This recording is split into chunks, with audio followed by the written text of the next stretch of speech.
That's pretty funny. I actually didn't change the thingy that the program was supposed to say after the countdown ended. That's still from Smash Cafe. Oh well. Hey everyone. We're getting started again. It's week 2 of SNUL, and we're definitely gonna have one banger of a stream today. Dude, there are some exciting matches waiting for us. But first off, before we start to talk about that, I want to introduce my co-commentator who is with me today, the lovely Dras from Spain. Hello everyone, how are you doing? I hope you're having a great day so far. And I'm so excited to hear about what these guys have prepared for us.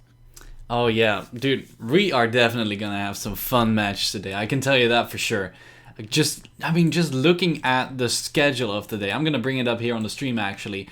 There you go, now everyone can see it. So the schedule for today, the very first match is going to be Solo versus Volya. Are you familiar with any of these two players? Well, I'm actually more familiar with Volya. I know he's a Frenchie living in the Netherlands right now, and therefore there he is playing in the Challenger division. And what I know is I've done some research, and and Solo and Volya are two of the players of this division that have the worst results so far. Volya right now is sitting not comfortably at 9th spot, and Solo is the 10th right now. So this is gonna be a match that's gonna matter a lot for any of these players if they get a win. Oh yeah, for sure. Sorry, I got confused there for a little second because for some reason the notification of followers is playing double for me, and I'm not sure why. But in any case, I'm gonna thank you all for that. So Real Roni-san and Zemel, thank you both for the follow. I appreciate it. And yeah, just what you said is completely true. They're both not looking the greatest in their respective divisions so far, so it's definitely important for them to get this W. Yeah, if they do, they're gonna jump a little bit because it's the early stages of this league. So so a win right now can be really good for not only their moral but also for their performance in the rest of the league. For sure. I just need to get this guy out of my stream real quick. Who is this guy? He's the first thing he does after a follow is pull out a copy paste. Let's ban him for a little while. Goodbye. Yeah. See you later, alligator. See you later, indeed. So yes, there we go. So we see our good friend Solo actually joining the arena right now. So we're gonna get started in a little bit. You might want some mods. I do actually. Oh god. So normally I have Mezzy, but I guess he's not here, so I am actually going to mod someone. What is that? What is that? What is that? Slash mod and the name, I guess. Okay, it is just slash mod, huh? Yeah, I think so. Let me do this guy, because he is a good boy. A good boy. There we go. If you wanna, I can help you out with that too. Oh yeah, I got it. I got a respectable guy to help me out, I'm pretty sure. Know him for a long while. Hey, he is a good boy. There we go. Oh, Racion. Oh, I know him. I know this guy. Yeah, you're gonna be playing against him tomorrow, right? I think I saw something like that. Yeah, I'm gonna suffer a lot, man. I think I'm gonna enjoy it, but I'm gonna suffer as well. Oh, first match already. Yes, sir. We are gonna get started. So, yeah, Volya, Villager main. We haven't really been able to talk about the matchup so far, but I'm expecting this to be a relatively slow-paced matchup. But, so far, Solo starting out swinging. Yeah, I was expecting a way more slow start by Solo, but apparently the rushdown style is hard to change when you're a rushdown player. Yeah, he is just going in there, especially with those nairs. I mean, that is like a lot of people complained about Rosalina losing her Smash 4 nair, which was ridiculously strong, especially Luma's nair. But in this game, it actually works as a very good combo starter, which is, very handy in its own right. And something funny that I saw right there was the Lloyd rocket in the gravitational pull actually hitting Volya and Solo confirming off of that. Kind of crazy. Yeah, Volya has to be really careful for those down Bs. As you said, Rosalina is a character that has changed a lot from Smash 4, but I think she falls in the category of these kind of characters that have changed their playstyle from the previous game, but are still playable. Oh yeah. And here you see almost taking the first stock Solo, and Volya in a really bad spot. I think the matchup isn't helping, but let's see how it goes. Yeah, I'm actually very unfamiliar with this matchup, but I do know that in Smash 4 this matchup already wasn't considered one of the best ones, and I mean right now it's looking kind of even, but Solo did take that little lead. And there we go, the retaliation. I believe that was a Lloyd rocket evening it out there. Yeah, very good awareness by Volya taking that first stock. I was gonna say if he doesn't take the stock quick, there's gonna be a lot of trouble for the villager, because taking a stock against Rosalina, and also when she has the down B that absorbs most of their projectiles, is really hard. Yeah. But Volya did a really good job right there, but not looking good this second stock for Volya. I know, yeah. I think Solo kind of overwhelming him right now, and you know, up close it seems that Rosalina is still a little bit stronger than Villager, but that tree knocking Luma out. God, that was brutal. Yeah, he has to be really careful for those trees, and well, if he loses that that Luma, it's not that bad, because it only takes a few seconds until he gets it back, but he's way more vulnerable without Luma, so he has to be really careful with that. Great up smash there now, almost ending the stock. For sure. And yeah, guys, I literally just noticed that no music was playing, so I'm gonna fix that for now. Sorry about that.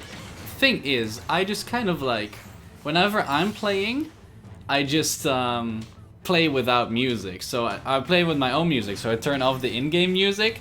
I forgot to change that this time around, so excuse me, but we have some weird music now in the background for this. Yeah, I was also thinking, okay, something is off, but I really don't know what. And yeah. I just realized it was the music lacking in this stream. So bear with me here, we're gonna have Mario Galaxy music on Kalos. Okay.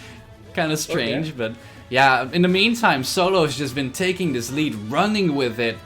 Volya already looking a bit dire on this last stock, and Solo, I mean, one good F smash will probably take the stock, but it's not looking the greatest. But there we go. Smash by Volya. That was a really good comeback mechanic, I'd say. At this spot, because Volya wasn't looking healthy, and Solo was already taking all the stage control and everything. See, now Solo is once again not letting Volya get to the center of the stage, and he's doing it really good. And Volya has to think what's going on in this matchup, because he's not looking like he has the answers so far. I mean, it is a very unorthodox matchup. There's not many Rosalina players, and that up smash is a staple move. That's going to be the first game for Solo. Yeah, it kind of looked pretty alright at the start, and then once Solo really got that lead going, he just shut him down. So this is going to be a question to my friends here in the chat. Can I change my in-game options that I turn on sound while I'm in an arena? Because I don't think I can. I don't think that's possible, actually. That is unfortunate. Well, then I'll just change it after this first set. Too bad, but you know, we'll live with the Mario Galaxy music for now. Okay, Mario Galaxy is a good game, so we will have to deal with that, but I'm just giving... I guess everyone will have fun anyway, so yeah. Yes. Maybe it's weird for the players though, because they don't have the music. Oh no, they should be able to hear it on their end. It's just on my end, I'm pretty sure. Oh, okay. So it should be fine. It should be fine. And then I saw someone ask in the chat about a Wooper emote. I want to get a Wooper emote, but I have already gotten Wake, and Wake is kind of a classic, so I don't want to get rid of that. So we're currently on, I think, 7 subs, and with 15 subs I get a new emote slot. So, you know, if anyone wants a Whooper emote, that's what we gotta reach. You know, you have to give the star to this man, because he's a star. So, Aw, thank you know, you. click the star. It's $4.99. It's not that bad. Don't do it on the phone though, because that's a steal, man.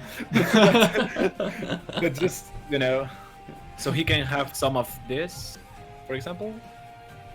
Yeah, but oh well. It's you know, it doesn't really matter to me. It's all about, for me at least, it's all about providing you guys with some fun and good matches and some nice entertainment on a Wednesday evening. Oh, why did I get kicked out of the spectator stand? That's really odd. I think that's when you wanted to change the music though. Oh, makes sense. Dear, thank you for the follow. Hope you're doing well, dude. I remember you from the tax tournaments. Also from... Sorry. I see Smash Bro in the chat. Legend. Alright, let me change the players. There we go. Okay, so game 2 here on Smashville. So, you know, took that first game relatively well, and I think what Voya wanted with this pick is a bit of a smaller stage so he can actually pressure Rosalina a bit more once he gets in, which is weird to say because of course it's Villager, and normally Villager does not want to get in at all, but in this situation he will lose the camping game because of Rosalina's down B. Yeah, it's definitely a weird matchup for the Villager. Also, what surprised me about this pick is that Solo was the one who got into this rushdown mechanic against Volia and not otherwise, and therefore that stage scenario picked was weird to me. But I can get why this platform can help a lot the Villager player, because the fair, the side B, everything can just work like we just saw on the upper platform way better than in triplets, and he can get a lot of mix-ups with that. Yeah, for sure. And what's also really cheeky, of course, that bowling ball, being able to throw that off the main platform of Smashville can catch people off guard sometimes. Yeah, it can be one of the factors that decide any game. Oh, that yeah. That bowling ball is just so ruthless. It's so ridiculously strong. It really doesn't make any sense why it's that strong, but... I mean, it's a bowling ball. Yeah, but that confetti, though. Yeah. Alright, but that's Voya actually taking the first stock, taking a lead for the first time around, so stage pick working out so far.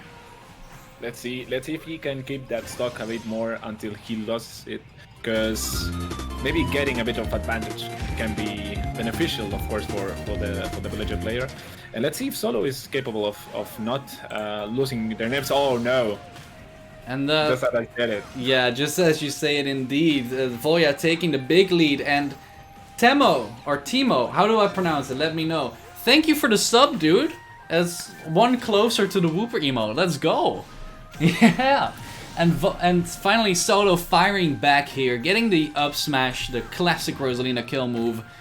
But is it too little too late? It's looking kind of dire. Get stage spiked! Oh, there you go, one highlight for you, Volia providing it. Yeah, Voya just firing back so hard in that second game. You love to see it. You love to see it. So that was a clean second game by Voya. The stage spike working out so well. And yeah, I did actually not expect it to work out that well for him. Jeez. Yeah, me neither. I expected this game to be way closer, but I guess that SD didn't really help Solo. By the way, just one thing that's just curiosity for a Spanish player, that movement has a name. There's a player called Boral. Yeah. Who used to do it, and it's called a Boral side. Boral side. Yeah, because he also played Rosalina, and he always ended up doing this kind of a twist. Oh, that's so funny. It kind of reminds me of how if a Dutch person has like bad DI, we say they have Greg's DI. So basically because, Greg's the player, he was kind of infamous for having some sus DI sometimes. So, Imposter DI, maybe? Yeah, Imposter DI, oh my god. That's a new one. I'm keeping that one for the books. But yes, just 1-1, and it's already a very nice first set. Pronounce it like Timo. Okay, thank you. Like, Good to know. Thank you Like for the League of sub, Legends Timo. player, right? Yeah, like the League of Legends character, I'm pretty sure. Oh, as far as I know, Solo basically mains all female characters. From Yeah. what I've heard, maybe I'm wrong, maybe I'm not. No, you're right. Okay, so he's changing the skin, but not changing the characters yet. So let's see. I mean, that can be just a little rock on the road for Solo, but let's see how it goes the third game. For sure. Well, he's sticking to his guns, sticking to Rosalina. I mean, he did take that first game, so there's a reason why that worked out. Let's see if he can bring it back here, because that second game looked very much in Volya's favor. Yeah, and let's go to a bigger stage. Solo thought for sure, and yeah, it kind of makes sense considering what the two first games provided for these two players. So let's see if it works in Solo's favor. It very well just might. Right now, Volya with a really minor lead, like almost not noticeable, and there we go. Oh, that's just what I mean. Like even at 20%, that thing just shot him across the stage. That's crazy. And just all of a sudden, Volya being in such a strong lead already. It's weird because it's a movement that most of the times you see it coming, but you're not able to react. Oh, get hacked! Oh, wow. Jeez. The lumberjack just slicing through that tall woman. Jeez, and that's gonna be the first stock for Volya. Such a huge lead again.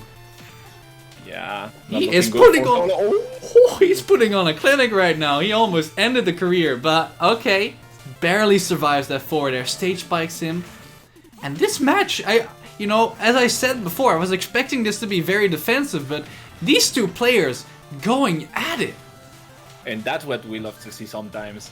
When there's a matchup that's supposed to be really defensive, having it really offensive just changes the way you perceive it. And taking the stock Solo right now, just proving that being aggressive with Rosalina can also work. For sure.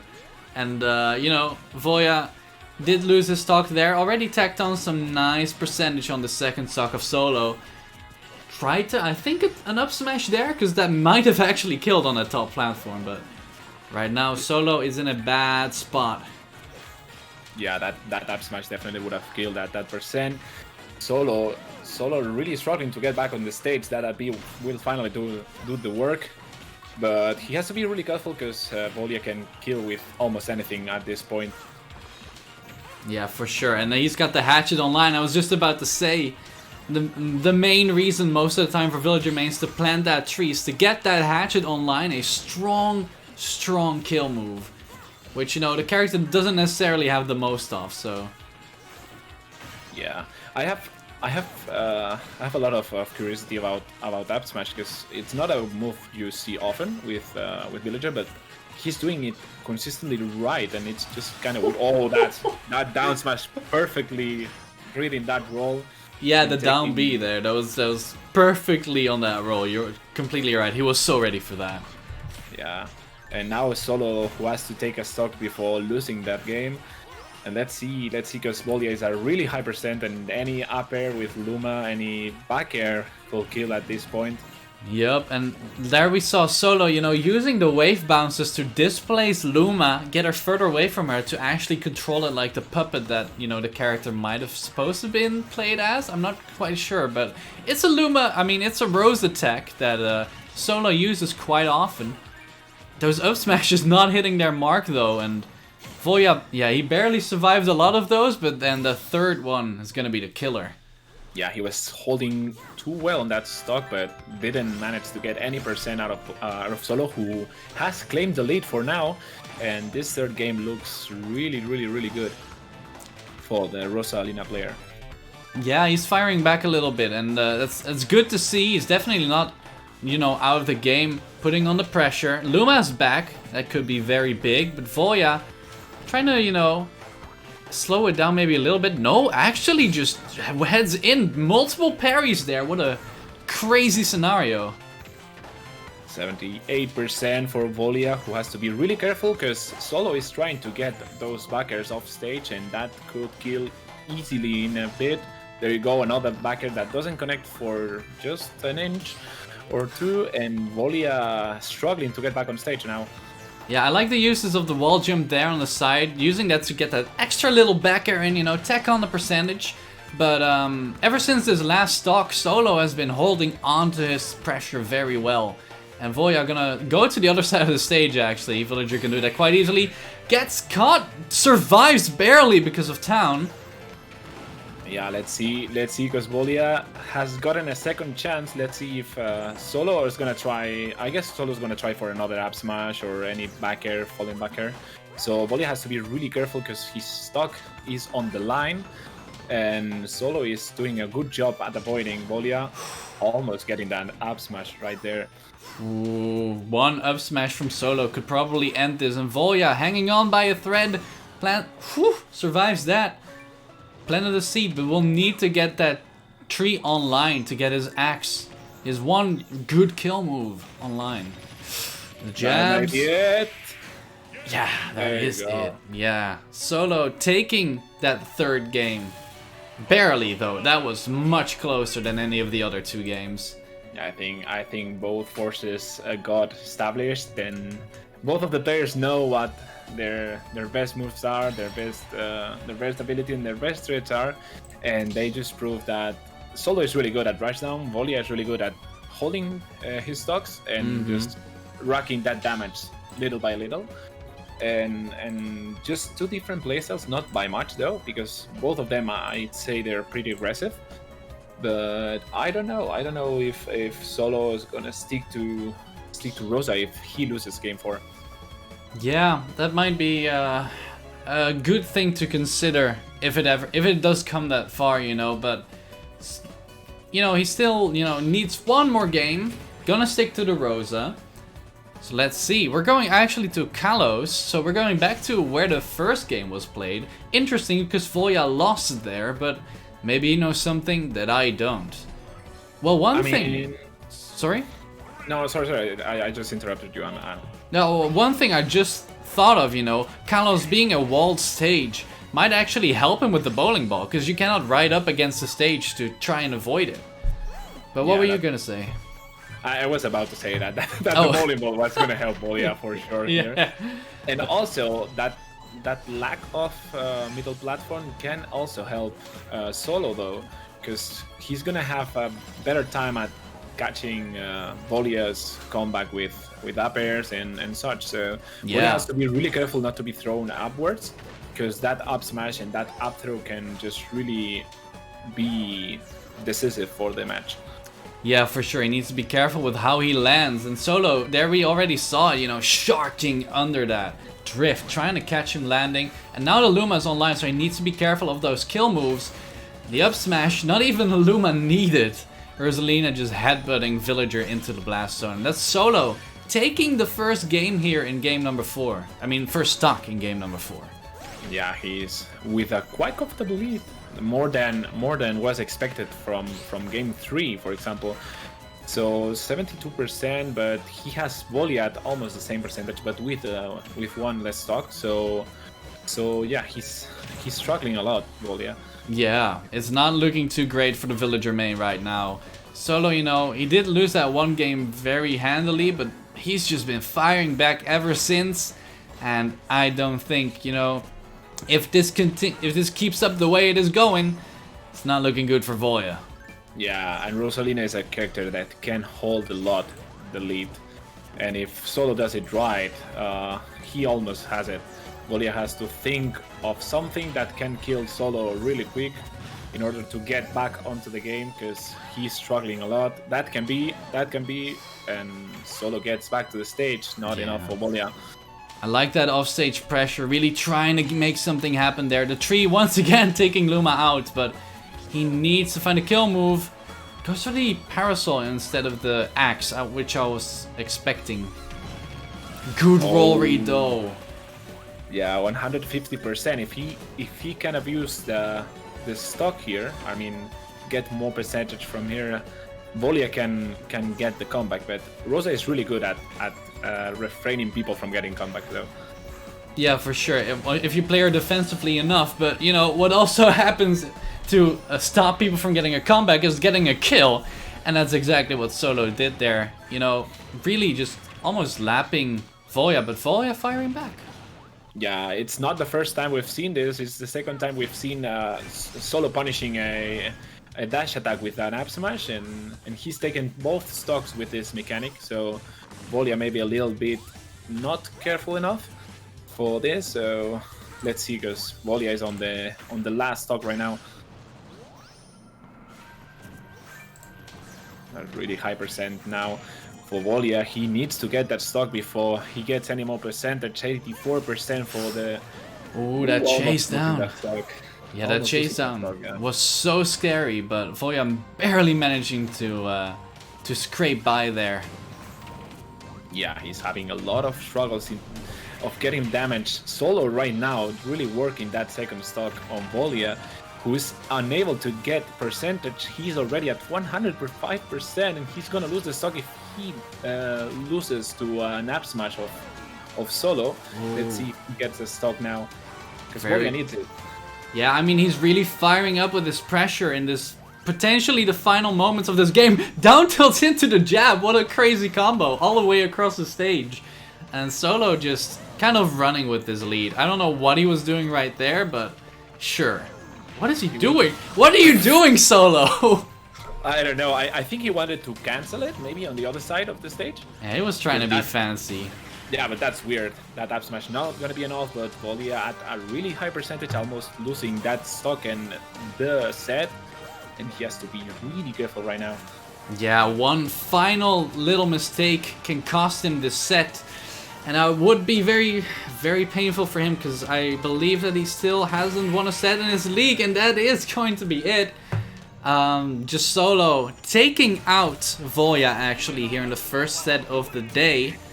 But it was a nice set though. I feel like both players, you know, did adapt to each other a little bit and tried to, you know, force their own game plans, but I don't know, that matchup looks kind of rough for Villager, I'm not going to lie. Yeah, it doesn't look the best for the village. Yeah. so yeah, it was, you know, you can have a league with 10 players, and most of them will be matchups that you know, but there are some matches that are way more difficult than others, and I think Volia was or is at the same level as Solo, but this matchup is not good for the Villager. Oh yeah, I don't think it is. And just real quick, I'm actually going to you know, actually going to turn on the sound because I completely forgot to do that. My bad, chat, totally my bad.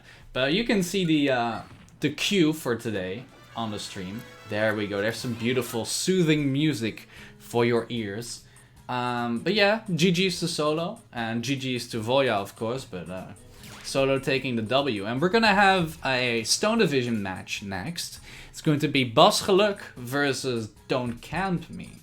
Definitely, I actually haven't seen either of these two players play before, but from what I know, or at least I think I know, is that Bas plays Jigglypuff. Not entirely sure on that. We'll see though. I've seen the scores of these players, and I can say Bas Geluk, I'm sorry if I pronounce it wrong, is 0-2 right now, so he lost to Arirap and Los Thanos. And Don Kami is actually 1-1, having won to Jitsu 7 and having lost to Chisbra 2-3. Chisbra, a player that we will have in 2 sets from now. So yeah, let's see how it goes. Yeah, for sure. Just gonna get started in a little bit. You know, the players having to join the arena first. I actually really like, because I've seen Bas very active in the server, very much hyped for everything. I think he was also very hyped to play on stream today. So I hope when he watches this back, he will, you know, get some useful information out of it. Same goes for Don't Camp Me, of course. But we have some killer matchups today. Especially, you know, the final 2 are going to be extremely spicy. We also have next up after this set is going to be Undercheese versus Kana. I am not sure who Both players play actually. I had an idea that Kana played Ness, but I'm not sure about it. Or Corin, I'm not sure about it anymore. I know Kana plays Corin, and from what I've seen on the cheese plays Rob. So yeah. So Rob Corin definitely looking like another weird matchup. Oh, okay, yeah, that does sound like a... You know, actually, as weird as it might be to say this, I think that Corin might not do that terribly against Rob, because if I imagine, you know, the matchup is just Corin trying to juggle and Rob trying to land, and that does not sound like a fun time for the Rob. ZTO, thank you for the sub, dude. I hella appreciate it. So that means we're at 9 subs, so 6 more until the Whooper emote. Let's get it, boys. Let's get it. Basgeluk and Don't Cammy are both doing the RPS right now, so it's they're getting it in, but I'm just looking forward to this match. I'm actually looking forward to all of the matches, because you know it's just fun to see people play. It's fun to see people try to improve, so it's definitely going to be interesting. What's also good for this, I think it's also good to watch players that you're not used to watch, because they might surprise you with something. They might just do something that you're not used to see, and they might use something that you may get for your playstyle as well, which is kind of weird, but it kind of makes sense, because a lot of good players use the same options because they're optimal, but a lot of players don't do that, and they have adapted their playstyle to what they have seen. So it may be really, really good to watch these games if you're a Jigglypuff main for Basgeluk, or who knows, maybe Rob and Corin for the next match. Yeah, who knows? It might just very well be the case. Not sure how to pronounce your tag, but I'm gonna try my best. Lisfius, I'm sorry if that was butchered. Thank you for the follow. At what sub count does Whooper evolve into Quagsire? You know, I hadn't thought about that, but that's brilliant. I'm gonna steal that. I'm gonna think about it. So I think we're gonna get started actually here. It's going to be a wolf versus a Zelda. That is not what I was expecting. I'm gonna update the overlay real quick. Yeah. So it's going to be Stone Division, and it's going to be Basgeluk versus Don't Camp Me, and safe. Wow. There we go. Wow, and Don't Camp Me just straight away with that up B into Basgeluk's face, getting that damage. I think everyone was surprised for that. I don't know if that's the optimal choice, but definitely a really aggressive one. Did he just caught by surprise there? I think he just taunted while he was on the platform. That was so weird. Yeah. That was weird. That up B almost getting that stock. Basgeluk has to be really careful, because also Wolf is a character that but he has to be really careful, because most of Wolf's options are close quarters, and Zelda has the up B to the elevator to get that percentage and those kills, which are gonna help him out a lot. Oh yeah, she definitely has that strong out of shield option that Wolf needs to play around, but at the same time, I mean, Wolf, you know, has the crazy combos and the pressure and advantage states to really destroy Zelda once she gets hit. So far it kind of feels like Boss didn't really know what Phantom does, because we saw him on the ledge, Phantom was fully charged, and he decided to jump, which is, if you know anything about Phantom, oh, that's unfortunate. If you know anything about Phantom level 3, it's that it hits high and it hits everywhere. So that is kind of scary. It's not a good choice to jump against that Phantom unless you have something like a reflector, which Basgeluk can use. It's good to jump against it once it's starting up, but if it's already, you know, charged, just wait. Just wait and get out of its range. Yeah. I'm praying because there's not much you can do against the Phantom and the side B as well. It's curious how Don Cammy plays a character that can outcamp people. Yeah, right? It's such an ironic name. Heartless and Coin, thank you for the follow. I appreciate it. But right now, yeah, Don Cammy is just kind of... Yeah, that's what we like to see, that reflector. Sorry? Is he hearing me? I hope not. Maybe he got that live coaching. Oh. Sorry. No, don't worry about it. We're just doing our thing. So Don't Camp Me actually taking the first game there, but it did feel like, you know, Buzz actually found some merit from that first game, you know. Knows that he has to reflect the Phantom. Zebra, thank you for the follow. And probably already noticed that, you know, Zelda doesn't really have the most mobility, especially compared to a character like Wolf. So if he learns to abuse that a bit more, he should be fine.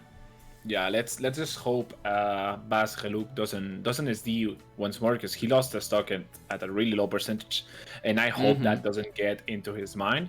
Don't Camp Me pretty solid all the game, I'd say, and Bas Geluk just a little bit below, but that SD is just a little bit a strong factor. Oh, Sorry, yeah. a strong factor. Maybe it was a little bit too much for that game. Yeah, for sure. I'm just looking at, because I got the chat open where the players are banning. I see that Don't Camp Me is banning Lila, Yoshi, and Kalos. And we are going to Pokemon Stadium 2. So I think they're both just going to stick to their characters. You know, not a whole lot of reason to switch after that first game. But yeah, I think that Boss can definitely pull something, pull through here, so to say. So we're going to get started here. Second match. Is he gonna start with the same move as the first game? That would be very funny. Just up B's right immediately once again. Like right from the get-go. Let's see. He does. He just tries. I mean, I think there's not a high risk involved in that, and you can get 20%, so it's not the worst option. No, but there's not a whole lot of like reason to go for it either, because it's not that like amazing at low percents. But Buzz kind of getting boxed out by Zelda right now, which is kind of painful. Jumps into the up smash, that is also very painful.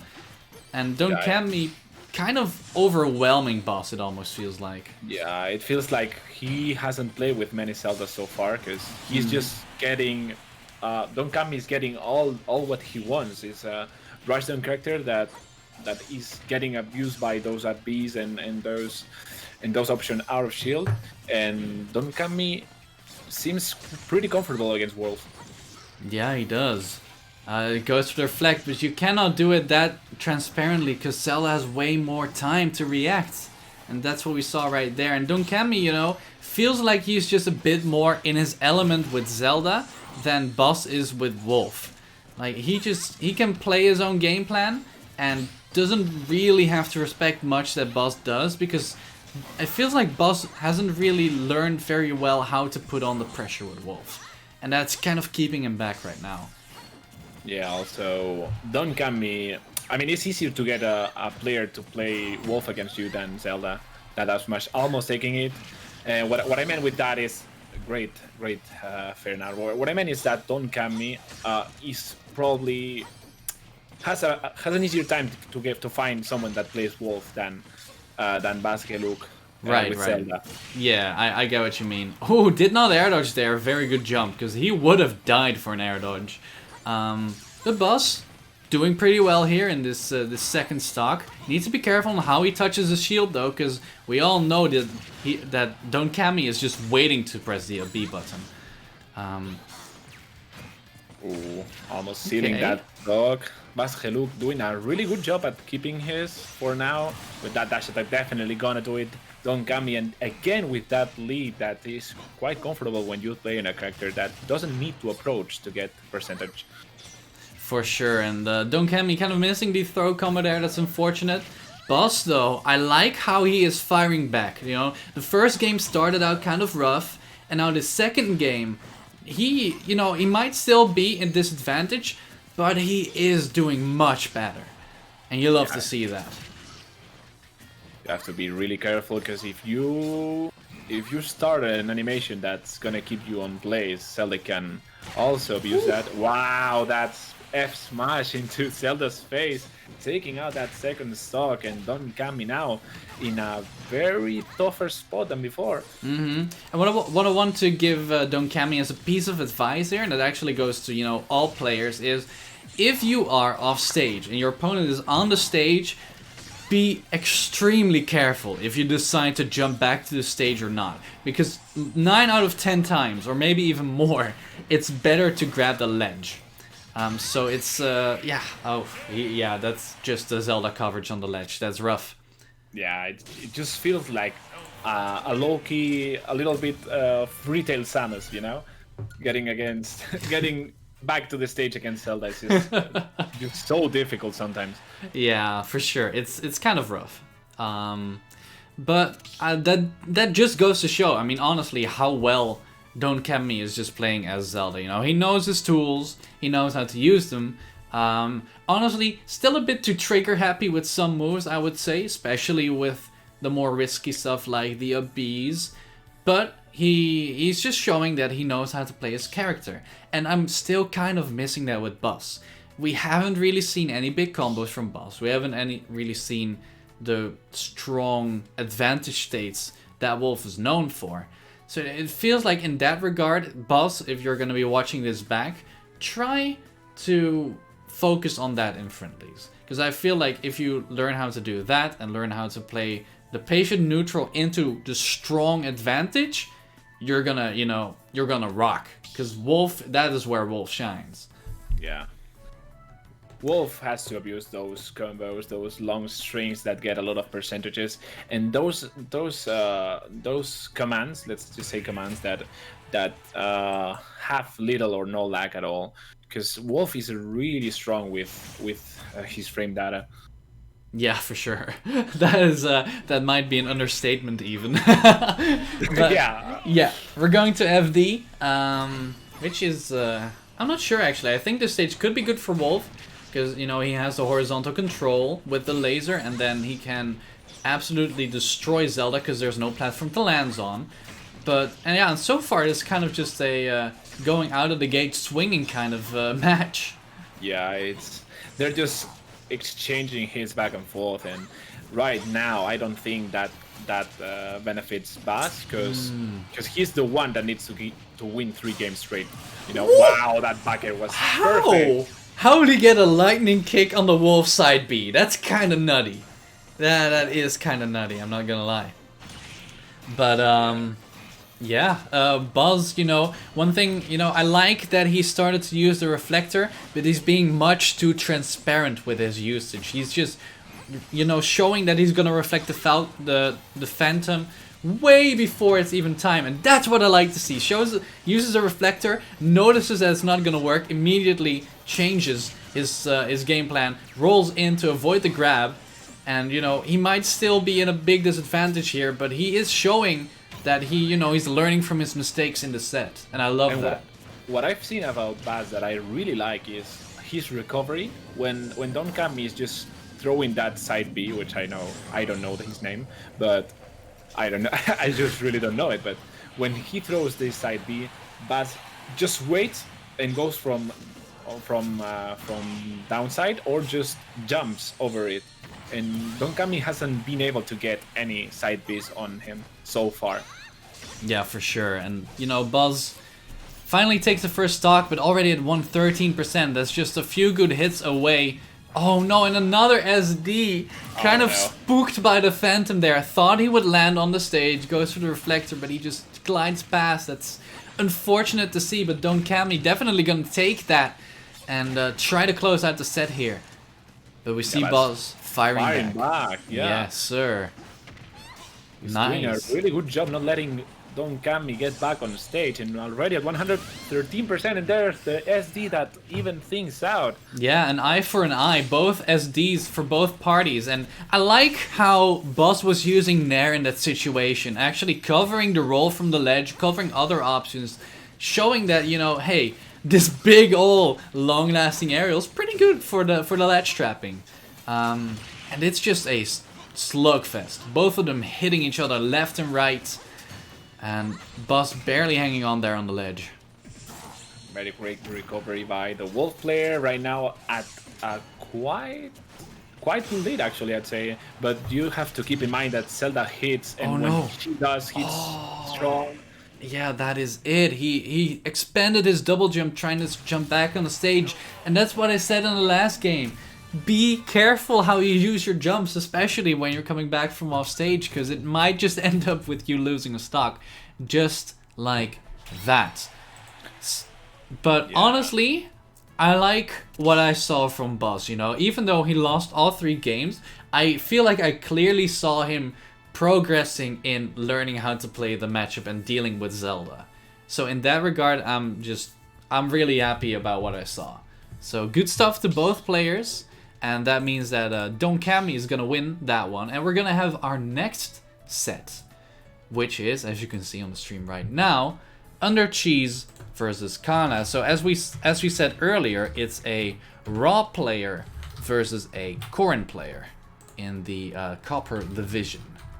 Yeah, and I'm absolutely lost about this matchup because Rob is a pretty common player character, but Corrin, I mean, just saying Corrin is weird after Smash 4, you know. Oh yeah, I feel you, dude. Dude, I played against Corrin in Smash 4 like every week, so I knew that matchup from the back of my hand, and just seeing how she was butchered from Smash 4 to Ultimate, I mean, honestly, it kind of gave me joy, because fuck that character. I mean, it was one of Ness's worst matchups. Yeah, that's true. So I will say the same, but I will not say it. I just let you say it, you know. You're saying a bit more like, you know, laid back about it. I can understand. No, I mean, Corrin, like, by all means, Corrin wasn't the worst character to fight in Smash 4. Definitely not. But I'm glad I don't have to deal with her as much anymore. Let me just say that. Okay. Yeah. I'm just glad I don't have to fight that bullshit character, right? Exactly. Yeah. Okay. So this is gonna be the 3rd set of the day, which is, you know, the halfway point almost. Really, you know, excited to see this because I know Kana has been in the scene for a good while now. She's been hanging around with us for a little while, and I still haven't seen her play. So I'm very curious to see, you know, what's the deal. I want to see this. I'm very, very much intrigued. And from what I know, from what I've been told, Kana is also a TO on the Dutch scene, if I'm not wrong. For sure, yes. She hosts the Leafall tournaments, and also I believe, God, what was the name again? Lightyear? Parsec? Something like that. I'm sorry that I don't know off the top of my head. Lightyear. Yes, I did know. Let's go. I did know. Both, actually, dude. I got the double whammy. So yeah, she hosts those, and she hosts the online Leafall tournament, which you should, you know, definitely check out if you're curious. You can definitely find her, add her in the Discord and ask her about it. I'm sure she wouldn't mind that. Which are, I believe, held on Sundays. I believe. I think, like, if my memory serves me, they're on Sundays. So, yeah, definitely do that. You're throwing a triple right there. Let's see if... Dude, my memory has just been godlike today. Let's go. Wow. Yeah, you got this. Wow. Let's go. All right. And speaking of let's go, I think we're going to head into our sets. Yes, sir. It's going to be Under Cheese versus Kana here. Copper division match. Definitely will be interesting. Wow, I see the red drop, and I cannot avoid thinking about Lucrecio's Rob. That boy, man. He's just so good with Rob. Let's see this matchup. Oh yeah, this is a Lucrecio color. Yeah, that's the first thing I thought of as well when I saw it. But yeah, Under Cheese starting out pretty slow, taking his time. Okay, F smash is there. Superior range to Corrin F tilt. It's kind of sad, but you know, Kana doing pretty well here. Yeah, they're just fighting for the stage control kind of right now, abusing that a bit more. And Under Cheese has to be really careful because Corrin is not one of the common characters, but she can kill. Oh yeah. She definitely can kill. One move that is kind of butchered in terms of kill power is that side B, you know. Smash 4, the pin could kill so early, but now it's a much rougher life out here. Thank you, Sakurai. I agree. But Kana actually, playing this pretty well, keeping the Robin disadvantage, which is exactly what you want to do against a big body character. But Undercheese gets that back air, gets her off stage, but instead of pressuring her off stage, went for the gyro, which I don't really like that decision, but Cat, just catches that roll very well with the side B. Going to be the first stock for Undercheese. Yeah, Undercheese right now, when he gets the control back, he just knows what to do with Rob, and he's doing it really good. 42% already on Kana's second stock. Undercheese having not lost the first one, so... There we go. Yeah, I was kind of surprised at how much damage that down tilt did, but I should have known. That's another clean, like 20+% just from some down tilt confirms. Kana slowly losing her grip on the match, but kind of firing back right now. Gets Rob in the juggle position. Yeah, and it's just clear that in this matchup you have to claim the stage control, because that's what is gonna get the most for you. And we just saw with Undercheese taking that first stock when, wow, that read, man. Yeah, he was. I want to say that Kana was holding in a little bit too much there. She was, drifting towards Undercheese 3 times in a row there. And, Undercheese picked up on that. Just F smash where she was going to roll. And that's it. Yeah. Once any of these characters get stage control, they just get way more profit than on the other way around.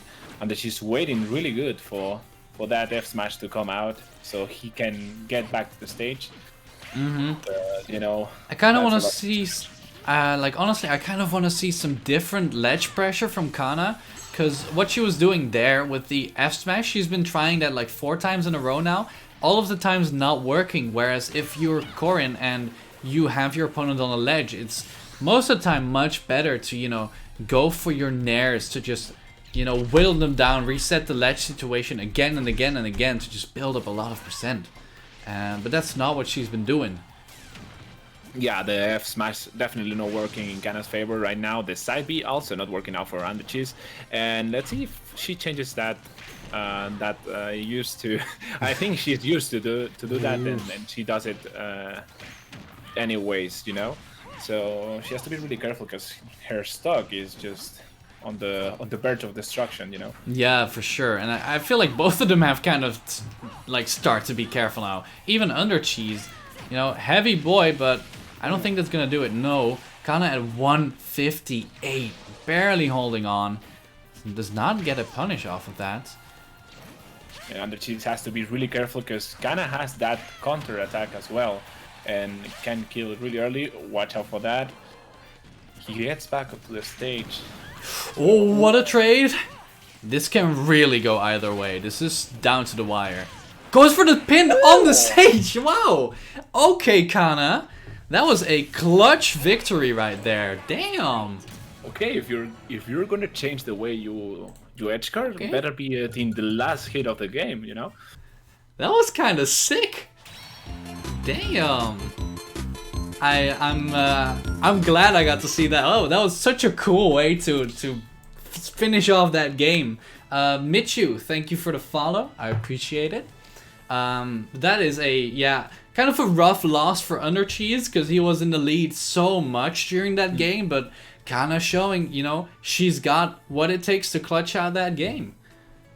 Yeah, he was definitely Undercheese. I mean, was definitely on the good point and the good factor all the game, but in the end, one edge guard in this game can change so much, and we saw kind of changing the way that she edge guard, and from that F smash to that pin on the edge. Dude, that was just really. I don't think anyone was expecting that. That was crazy. So yeah, kind of clutching it out there. We're gonna get started with the second game. Both of them sticking to their characters. Let's see where we're heading. Back again, just a run back. I like it.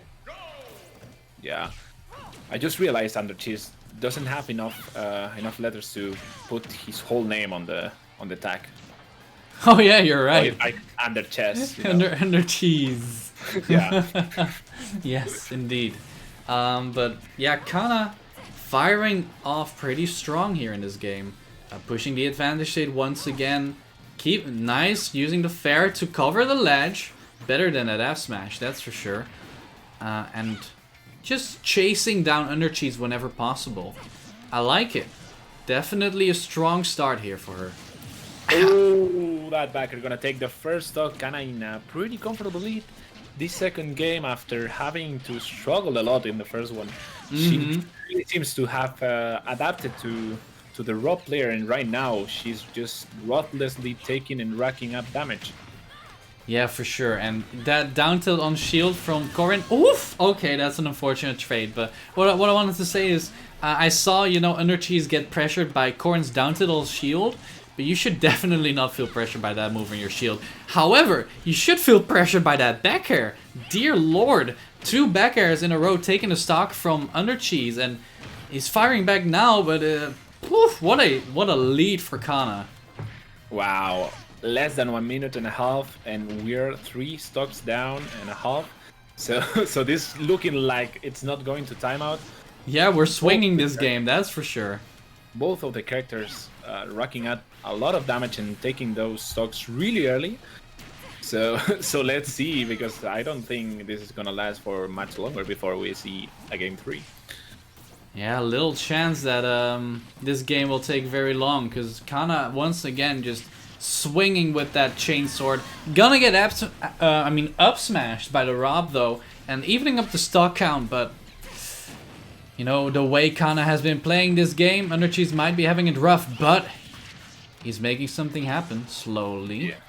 Yeah, she's slowly racking up that damage. A little bit more careful this time, I'd say, because she doesn't want to get the comeback from the Rob player. Okay. I really thought she could confirm off of that, but I guess that's the ultimate nerfs coming in play there. Watch out for that double jump. No, you lost the double jump. Has to use the back air and get spiked. And that's I keep saying it, and I have to say it again. Watch out with the way you use your double jumps when you're coming from off stage. That is such a you know, mid-level player thing to do, and it can cost you games, as you saw right there. That's unfortunate, because she was playing so well during that entire game.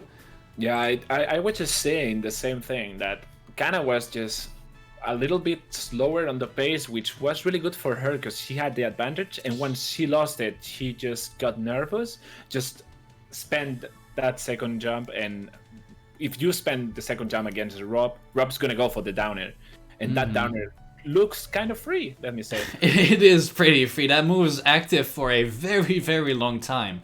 So getting the spike on that is not too difficult. And, you know, Undercheese, you know, admittedly still timing it well, getting it twice in that game to beat Kana. But, yeah, I agree with what Payne is saying in the chat. Ledge trap more. That's what I said in the first game as well. And she did that a bit more in this game, but tried to resort back to the F smashes on the normal get-ups, and they're just not working out. But let's see. Game number 3 could... I feel like this whole set can go both ways. Gonna go to Kalos, though. Interesting. That second game just was so back and forth with everything that it could have gone either way. But on this third match, maybe that's gonna help Kana to maybe tech in a couple of scenarios if she gets hit by that downer. So that's something that Undercheese has to get in consideration when down airing Kana, because maybe it's not as worth in this third game. And let's see if that wall helps, or I don't know whether Corrin has a jump. I don't think so. Well, she doesn't have a wall jump, but what she does have is, you know, being able to pin into that wall and stalling that way. So there's definitely some mix-up she can do here. Barely misses that good old chomp there. But yeah, I just forgot about the pin. Yeah, pin is very nice on wall stages like Kalos. So that's definitely might be a reason why she chose this. However, overshoots the recovery, just barely survives, but that fair is probably gonna do it. Yeah, no coming back from that for poor old Corrin. And it's looking like an Undercheese game, but it's...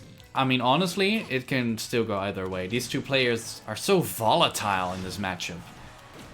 Yeah, they're just... It's something that you see the most in the mid-level players that they're just way more aggressive than high level players or top level players, and they just showed us with the second game, and that third game is just the same, going back and forth with less than a minute and a half. Both stocks are gone, and we're just seeing a Smash 4 game right now. 2 stocks each, 27%. Yes, sir. Smash 4 game indeed. I wanted to point out that I liked how Kana used the little B reverse there to drift past the Rob side B, get the chomp and get the stock. That was kind of clean. Undercheese now, however, still in the lead. Gets put off stage. This might be the chance for Kana to put the pressure on, but she gives him a lot of room to breathe. I'm surprised that kick from the pin actually beat out Rob Nair. There's not a lot of moves that beat out Rob Nair, let me tell you that. Yeah, she has to be really careful because soon enough, Undercheese is going to be able to down throw into up air or down throw into up smash. So he has to be really careful. Watch out for this. Okay, that's nice counter, but it's a multi-hit, so it's not going to do a lot. Saru, thank you for the follow. Gets the kick, and that is going to be the stock. Kana taking the lead in this, you know, what might somehow be the final little moments of this game number 3. Gonna actually go for the down throw up smash. Alright. Nice little mix. Go. Yes, sir. And they are just changing in stocks with... There's no clear advantage for any of these players. There are just moments in which they exchange back and forth hits and trades. And it's just... Well, right now, as I said, it kinda just taking a little bit of the advantage here, but they're just exchanging stage control and everything. Watch out for that side B of stage. Rob can kill really early with that. Extremely early indeed, but right now Kana looking strong. These juggles just denying Rob any stage control, and that's going to be an unfortunate SD from Undercheese. You hate to see it, but Kana was definitely, you know, putting on pressure there, so still a good victory for her, and we're gonna go into game number 4. Yeah, kind of taking the lead right now. She's gonna be way more secure in terms of she can lose a game and still go to her counter pick, and that can favor Corin by a lot. Man, those games are making me want to join the SNUL, man, and I'm not from the Netherlands, dude. Yeah, dude, I wish online was good enough that you could have joined, but unfortunately, to you know, guarantee that the connections are good, we had to make sacrifices and only allow Dutch players. But you know, I've been seeing some love for SNUL in the chat, and I really appreciate that. I just, you know, this really, you know, SNUL really excites me also, just from the way to seeing how much people are enjoying it. But that's enough said. We're gonna get into the 4th game. Undercheese and Kana, let's get it. Yeah, we're back at PS2 right now. The red Rob is taking the damage, but he just lost stage control, and that's a deciding factor in this matchup. Oh yeah, for sure. Once you're putting disadvantage as Rob, it's gonna be hard to get back.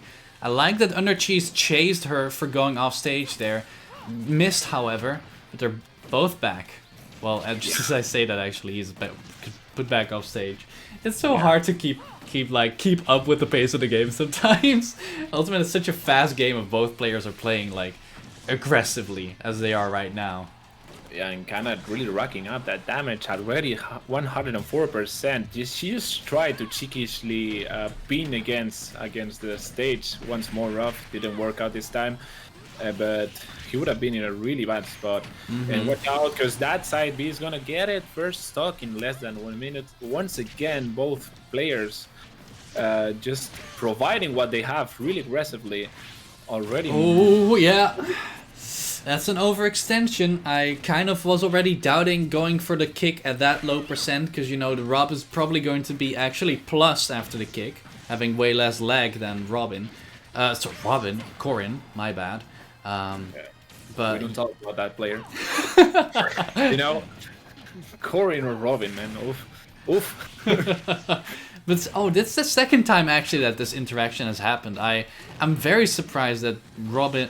Wow, I said it again. Corin down air is beating out Rob's up air. That's where the confusion comes from. Because you know there's Rob, there's Corin, Robin. Oh my god, now I get it. Okay.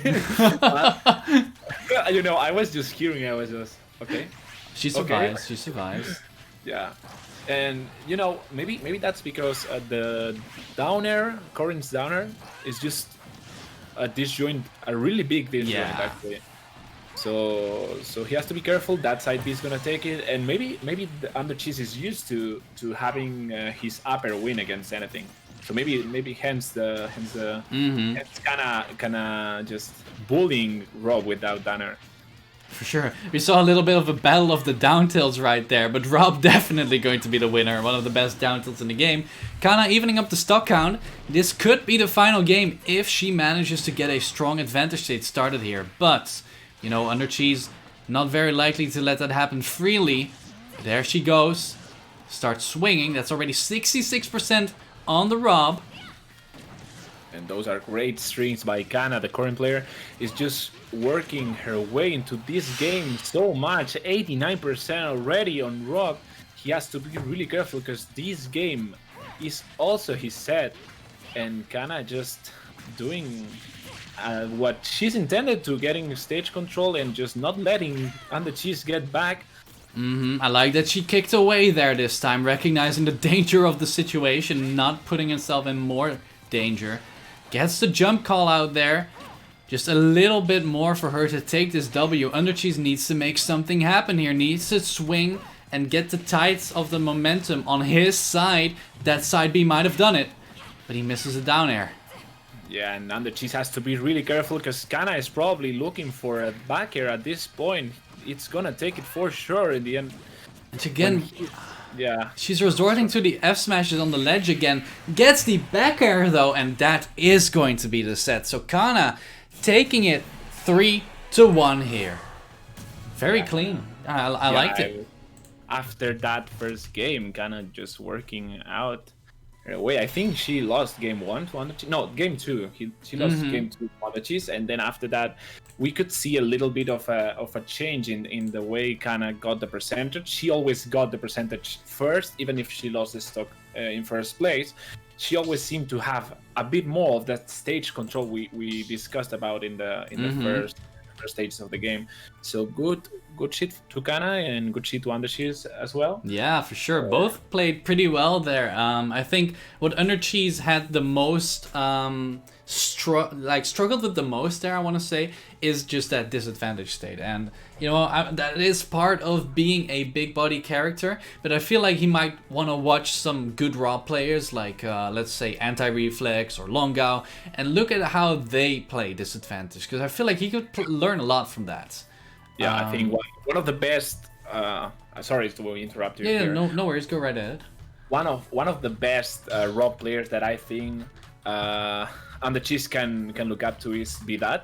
It's a 15-year-old player from Spain who's really destroying everyone online right now.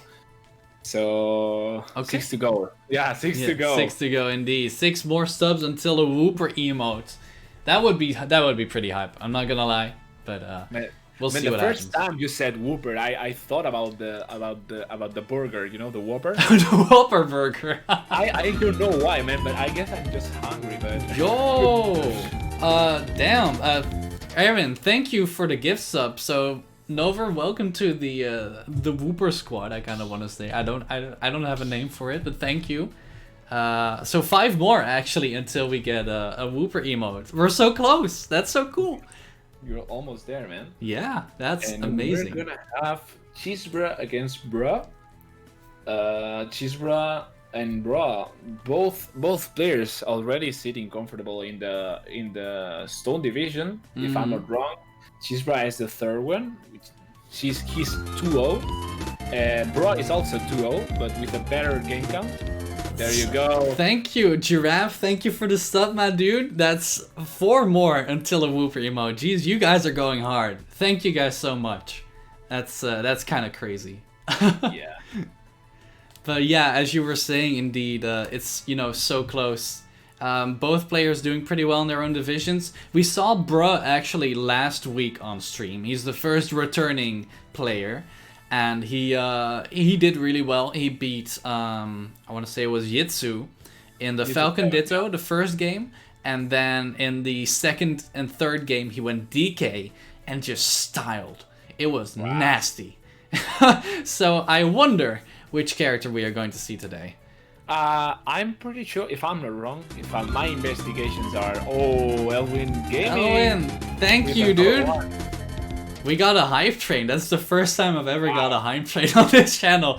Thank you guys. I have no idea what that even does, but thanks. Hype train has arrived, man. So that's 3 more. Jeez, you guys are going hard. Thank you guys. Yeah. Chisbra is a Kirby player, if I'm not wrong. So another tricky. Wow, bang. What is going on? Erwin, once again, dude. You got Erwin, my man. Thank you. So that's another sub. And another sub. What's going on? I'm not keeping track anymore. What is our sub count? What the hell? Thank you guys so much. This is kind of crazy. Yeah, keep the train going, man. One more. Okay, one more sub until we get a Whooper emote. The people want it. That's crazy. Oh my god. Thank you guys so much. The support for SNUL and for my streams of SNUL are just they've been so crazy. Thank you guys so much. Paints. Yes, hello, I'm Sub. What is the room pass? What is the room pass? Exclamation join. Only if you use my Whooper curse cake, I'm not gonna take you up on that. That Whooper emote is cursed. It's too cursed. I cannot. Yeah, no, you're not in the SNUL Discord, but you can see it there. Dras, my man. It had to be me, you know. I wish I could hug you right now. Thank you, my man. It had to be me, man. Thank you, bro. So that means that we're at 15 subs. Thank you guys so much. So we're gonna, I'm gonna get on that. I'm gonna get a good Whooper emote for you guys. We'll get it. I couldn't not do it. After being invited here, I just had to deliver, Damn, you guys, thank you all so much for the support. That's incredible. And Kana as well for overshooting the goal. Thank you guys. Oh my god. Ever since SNUL started, this stream has been popping, and I really only have you guys to thank for that. So thank you guys so much. I'm kind of overwhelmed right now. I don't know what to say.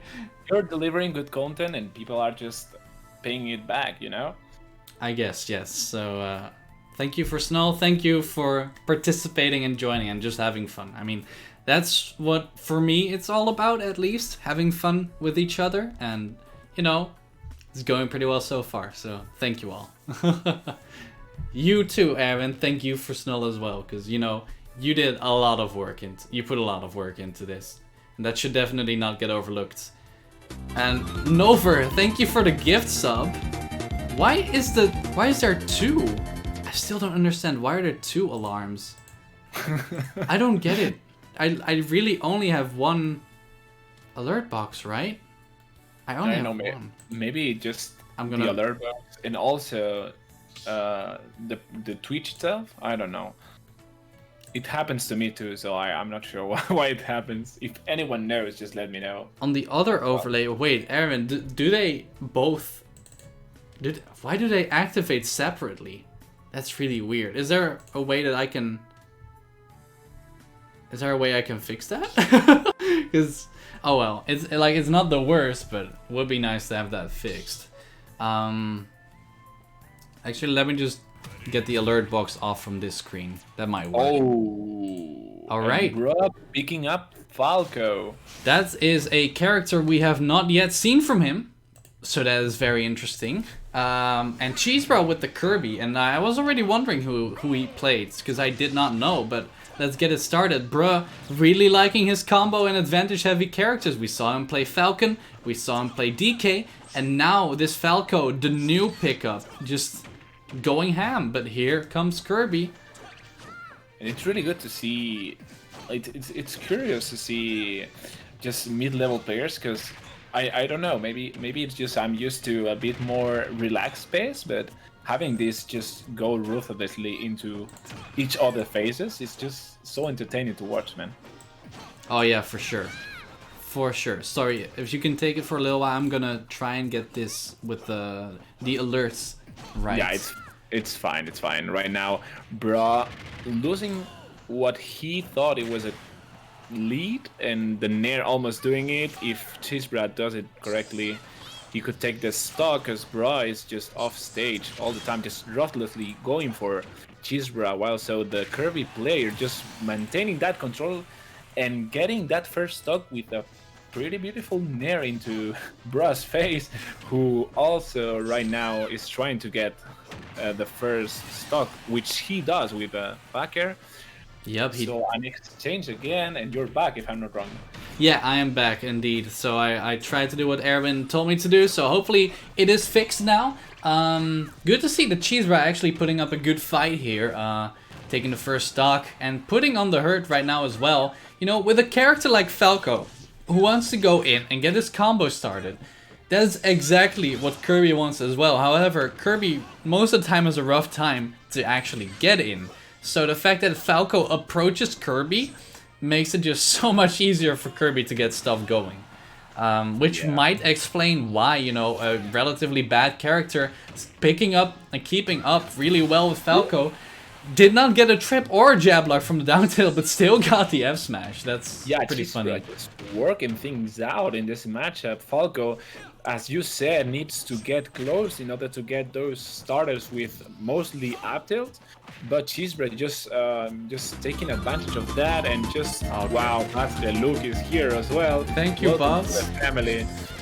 Okay, so it's still doing it. Thank you very much, boss. I'm gonna try to fix that after this match, because it might be like the other alert box. I don't know how, but boss, thank you so much. How many alert boxes do you have?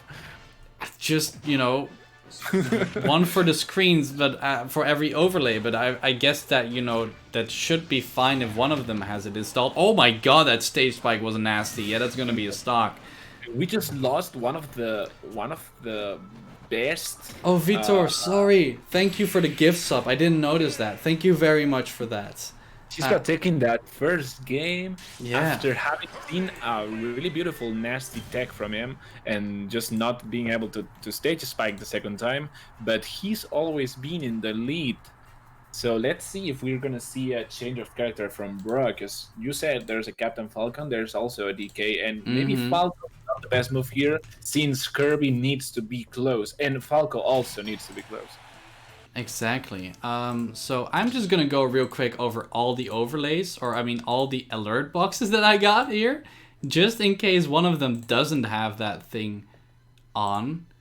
Shut down. No, they're all, like, all of them have shut down source when not visible selected. So I'm not sure where the double sound is coming from. That's very, very strange, because it didn't do this before either. So, but yeah, just gonna give another, like, huge shout out to all of you for the crazy support. I'm still kind of overwhelmed because of all this. But yeah, Vitor, I want to thank you properly, because I have missed it before. Thank you for the sub. Nover, thank you also for the gift sub. Vitor actually gift subbing twice. Thank you so much, dude. Yeah, it really helps content creators just let's not say feed from that, but seeing so much support from the people that are watching your streams. Okay. Help a lot and encourage people a lot. Okay, so I think what Aaron just now said makes a lot of sense. I added them as new sources instead of existing sources. So that is what I'm going to be doing real quick. And we're actually going to see the Falcon, which is pretty surprising, seeing as how, you know, Falcon is very much combo food for a character like Kirby, and also has the pros, much like Falco has too. Yeah, but DK is also a combo food, so maybe That's true. maybe Bra finds it easier with Falco that with DK, and the Falco wasn't working. So yeah, maybe the higher mobility Falcon has on the ground is gonna help him out. For now, it's just doing what is intended, and Bra almost getting the first stock. Oh but god! Downer is gonna steal the stock. He has to be really careful, because Kirby has the downer, and the downer does so much against the characters that cannot recover well, such as Falcon. Yeah. Oh, tried to go for even more cheese. Tex the down air. Cheesebra kind of in here right now. going ham with this this Kirby that I've never seen before. The Kalos platform denying him of the cheese. And what started like a very strong Bruh game is now all of a sudden so much in Cheese Bruh's favor. Yeah, and that's what Smash does. A small mistake can just end a stock for you, and that's what happened to Bruh, who is now just having to get back to the game because Cheese Bruh is just in a comfortable lead, even though he lost the stock just right now. Yeah, Cheese Bruh, this Kirby, I'm kind of surprised because you barely see Kirby's, and he is just like putting on a clinic right now. Working his way through these stocks from Bruh. What I would like to maybe see is him pressuring Bruh off stage a little bit more. Because, you know, Falcon doesn't have the best off stage at all. And Kirby can stay out a long time. And there we go. Another stock on the overextension from Bruh. And that's going to be a strong lead for Cheese Bruh. Yeah, that should make Bruh think that maybe getting off stage against Cheese Bruh is not the best move. Not the best option here. He lost 2 stocks to Cheese Bruh's down air. Kirby's down air just being so good against this kind of recoveries. And Bruh just right now on the verge of losing game 2 after having lost game 1. Not the best way to be on the set, you know? Definitely not. The down thrill just absolutely pressuring Bruh in his shield. Didn't really know how to deal with that. And Cheese Bruh is so strong right now. Tries to go for the runoff there. I respect it. Gets back safely. Gets another one. That is going to be it. That down air being the bane of Bruh's existence right there. Yeah, Bruh, just Crazy. going for the clips right there, but getting clip instead. Not what you want in this matchup. Definitely, the Kirby is gonna refrain him from doing that on the next game if he decides to stay with Falcon, which I doubt, because wasn't the best for him. Yeah, I'm not sure entirely. One thing that I do want Bruh to take from that game, especially, is that the fact that he lost, I believe, all of his stocks to overextending off stage against Kirby, which, you know, I can kind of get that he likes to play aggressively, but against certain characters you should just know that, you know, it's not worth going off stage against. Well, if he didn't know, he definitely knows now. Having Yeah. lost all his stocks to Kirby's downer, that should make it seem something's going on, and that something is just Kirby's downer. Yeah, exactly. So maybe not go off stage against Kirby should have been the move here. Yeah, exactly. So I'm hoping that we might see an adaptation like that in this next game. I see someone in the chat say, "Don't go DK versus Kirby." I can kind of understand why. That's even worse. Jeez, feels like maybe Bruh kind of struggles with this this lineup. Bruh in the chat debating whether to go DK or not. Yeah, it's you know, against Kirby, you kind of wanna, you know, use the fact that Kirby's pretty stubby and has pretty, you know, lackluster mobility, but if you play characters who are also relatively stubby, it can be quite hard to really take advantage of that. But there we go. DK, the green DK right now. Let's see how it works, because it just looks like combo food for Kirby. Oh, And yeah. we've just already seen 42%.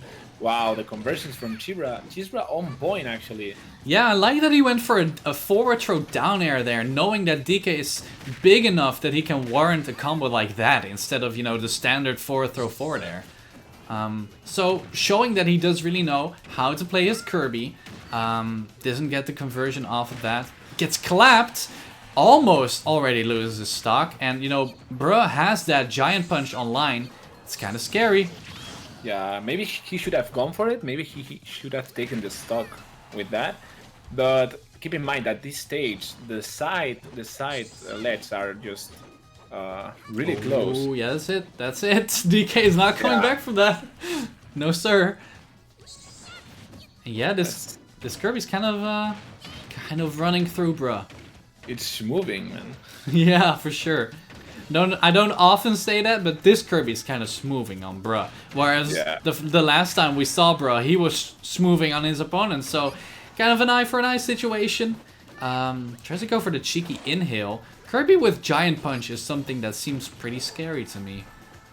Yeah. And maybe Bra has to understand what's going on this match, because Cheesebra is just abusing so much when Bra is just on it. Because Cheesebra can get a lot of damage out of a combo, and maybe Bra is just being a little over-aggressive on his tools so far. Ooh, if he landed that forward there, that could have definitely been Cheesebra stuck. But for now, he's holding on to it at 50%. Does have to be careful, because as you can see, a light boy can die to any one hit. There we go. Oh, and we're definitely on a place where we've not been so far, bro, with the lead.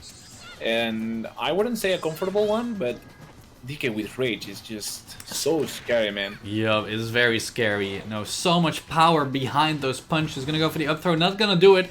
Was not anywhere near that middle platform, which would have helped in getting the kill. Uses the armor from the ledge. That is cheeky. And bruh, fires back so hard this game. Damn. Not being able to take it this time, Cheesebra. Having not used to take these spikes, not doing it this time, bro. Just firing back so strongly with that green DK. Yeah. But Cheesebra may change the not only the pace but the scenario. I think Yoshi's story just benefits DK so much because it's small. The side blast zones are just really close, and a side B could have killed at like 50 or something like that. So yeah, let's see how it goes. Yeah, I really believe that Yoshi's is that island? I believe that's Yoshi's island, right? That is a very good stage for DK. Having such small blast zones just helps in getting the kill, and the platform layout helps him as well. You know, liking to go for that Gargo F throw, catching them on his shoulder, throwing them up, getting the up air. I mean, it's story. Oh, my bad. You know, I don't pay attention to that a lot, but you know, DK just benefiting so much from both platforms and smaller blast zones, and it did show in that game. Yeah, we don't say island anymore. You think it's supposed to be cheesy zebra? Oh, cheesy zebra. Oh, it may be. That actually makes a lot of sense. Cheesy zebra. I'm gonna try that. Yes. Okay. I don't know if I'll be able to. But okay, thank you for pointing that out. I'll try to keep that in mind. Good one. Does make a lot more sense on how the attack is supposed to be pronounced. And I can see in the chat that we are going to be going to small battlefield, which, again, I feel like is pretty good for DK in all things considered. Having two platform available for him to, you know, get his cargo BS on, so to say.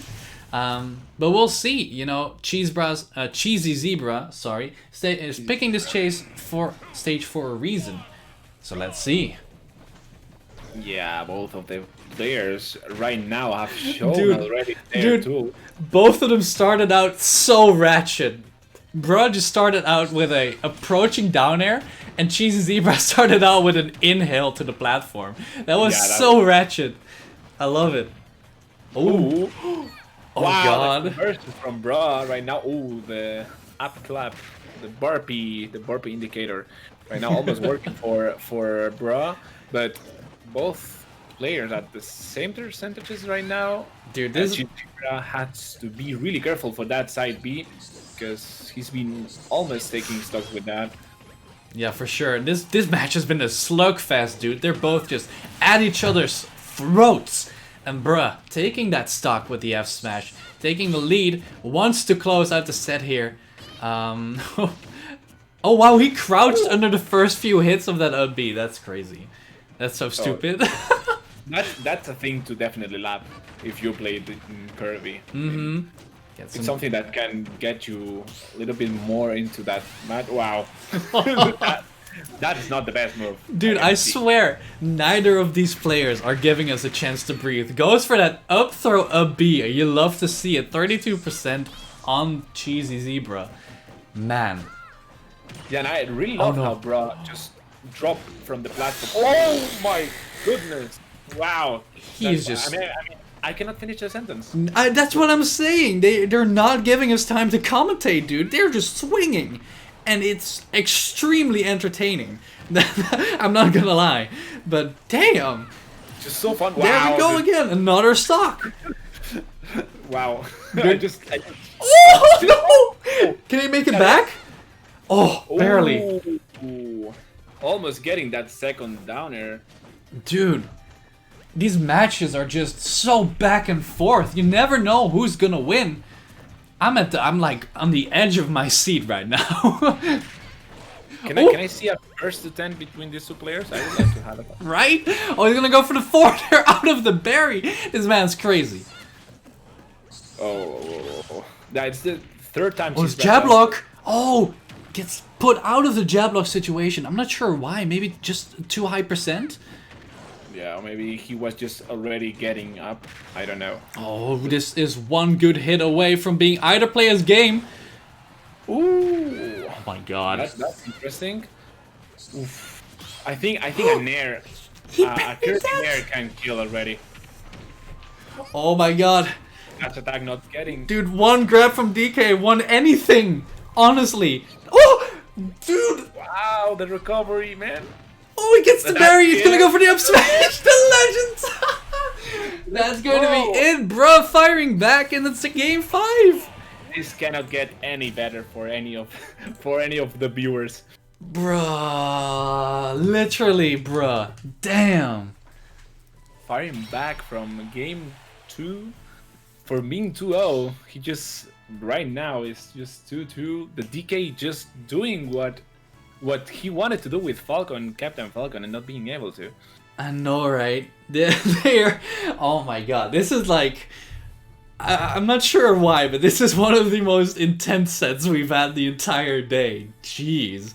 Bruh, indeed, coming from like being down 2-0, now bringing it to a game 5 situation. This is whew, I need a breather. God. And I don't know whether Cheesy Zebra has another character, but I think the Kirby was kind of working until the end of that game. Actually, he was getting those combos, he was getting those percentages, he was getting those kills. But man, the DK factor is just so scary sometimes, and Cheesy Zebra just didn't clutch it out because he had the advantage on most of the game, I'd say. For sure. It's just, you know, honestly, that game could have gone either way, but I just love how, bro, you know, he gets the side B, and instead of going for the guaranteed clap F smash, once again, he just goes for the up smash, just charging on that release. That is such a big dick move, I'm not gonna lie. Yeah. Jesus. Yeah, that is some real Chad energy to do that when you're like at and set like game point, like set point. That's crazy. That's pretty crazy. I love what the chat's saying. Like. Yeah, for sure. So we're gonna get started here. Let's get it, boys and girls, of course. Let's get it, everyone. Game 5, Bro versus Cheesy Zebra. Who will come out on top? It's gonna be a run back on small battlefield, actually. Let's get it started. And Cheesy Zebra fires off with the up tilts. Yeah, Cheesy Zebra has to be really careful because he has been falling into those punches from DK and those smashes, and he has to be really careful not to fall into being over aggressive. And the DK also has to be really careful for those combos. So maybe we're gonna see a different playstyle right now for any of these two players. The downer from Bra. Up from above, down below, baby. Smacks him into the abyss. The momentum has changed, has switched from the Kirby player to the DK player right now, and it looks Bra's lead is way more healthier than it actually is. Oh, okay. I'm not sure how that traded, but Cheesy Zebra gonna miss the down air. This is Bra's time to spike. Oh no! Don't go for it again. Oh, and that's not looking good for the Kirby player. Already 2 stocks below, and even though Bra is at a really high percentage, he has rage and he's capable of taking stocks really early with DK. Oh no! Don't do it to my man. Okay, he inhales out of the berry. I'm not sure why, but this is looking so bad. But he has the giant punch on deck. Maybe he can do some cheesy stuff with that. But bruh, actually doing the cheesy stuff of his own, I'm not sure. My mind cannot handle this set anymore. Oh my god. Why does Kirby look like a chestnut? He does. That's so weird. Oh my god, bro, moving on him. But here we go. That's gonna be a down air. Oh, That's scary. Okay. Ooh. Great awareness by Bra, just using that up B just as soon as possible. But now the combos from Cheesy Zebra just working his way up back. I'm sorry. The chat says to defeat Monkey, become Monkey. That's so funny. Okay, Cheesy Zebra needs to find his way through here, but gets clapped. That's going to be it, bro. With the reverse 3-0. Oh my god. Becoming Monkey wasn't enough, and Cheesy Zebra just not closing that third game that would have given him the win. Bro, coming back with a reverse 3-0, and that was the set right now. We're sitting before one of the better sets we can just see. Super Semi against or Minor, an actual egg. Yeah, oh my, I just want to say, like, despite, you know, Cheesy Zebra being up 2-0 and then losing, that's very unfortunate, but I still liked how he played, liked how, you know, what his Kirby did, but bruh just going to DK and, I don't know, molly-whopping him. Just, that was a crazy set. But yes, this is actually going to be the highest ranked match we have for today. In the highest division of SNUL sits the Ultimate Division. And in that Ultimate Division, there we have two very strong players who are going to be playing right now for us. It's Super Semi and an actual egg. Let me tag them real quick. Yeah. Let me just say, these two players fought each other at the Neptune Rivers Tribute.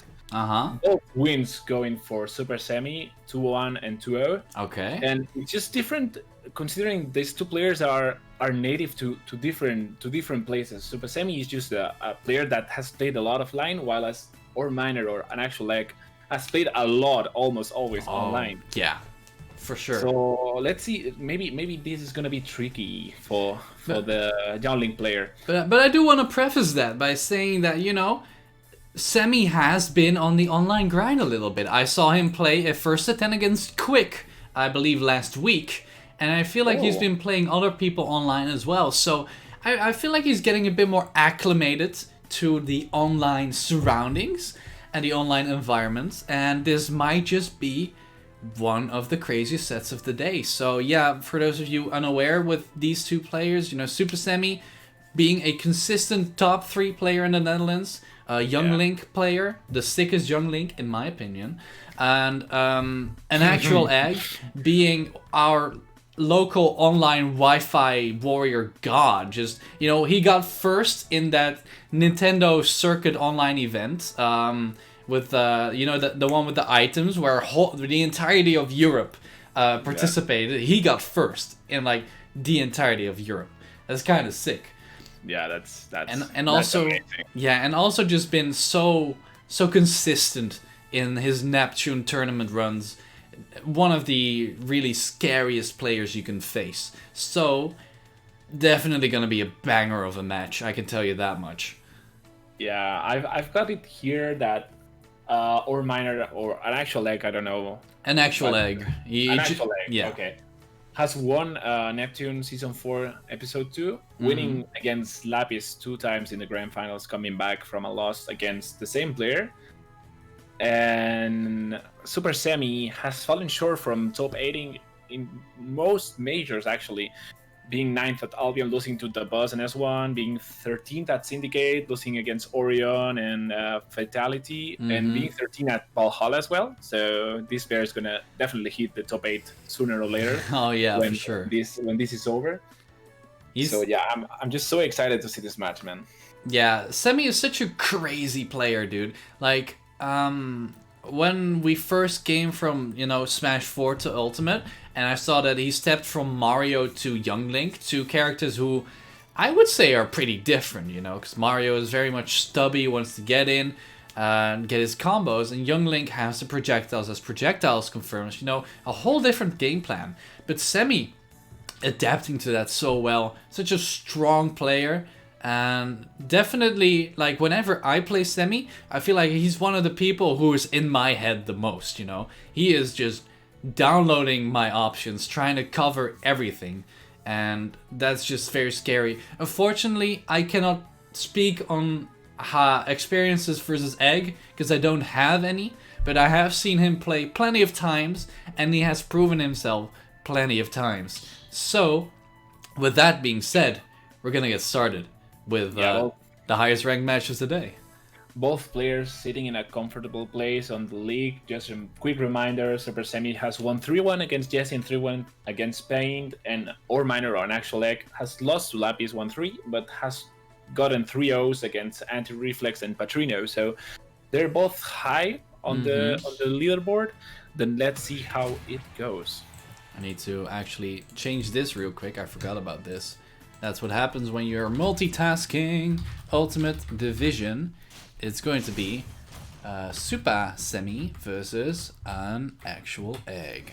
Let's get it. And small battlefield. Oh, that is a hiccup and a half. What is happening there? So we're having just a slow-paced game. Oh. Okay, a slow-paced game for sure. Not sure what happened there. Let me see. Egg's LAN was actually not into his, like, connected with his Switch. So that's why this happened. We're just gonna have a little wait for Egg to return and actually have his LAN adapter in his Switch. Yeah. Yeah, definitely. That can work as a tactic to make Semi nervous, you know? Yeah. Oh, my LAN adapter wasn't on point. Let me just check this out real quick. Looks up a VOD real quick. You know? Yeah. Looking at the notes you have on your phone against Younglink, you know, while the other player gets nervous, that can be really good. Yeah.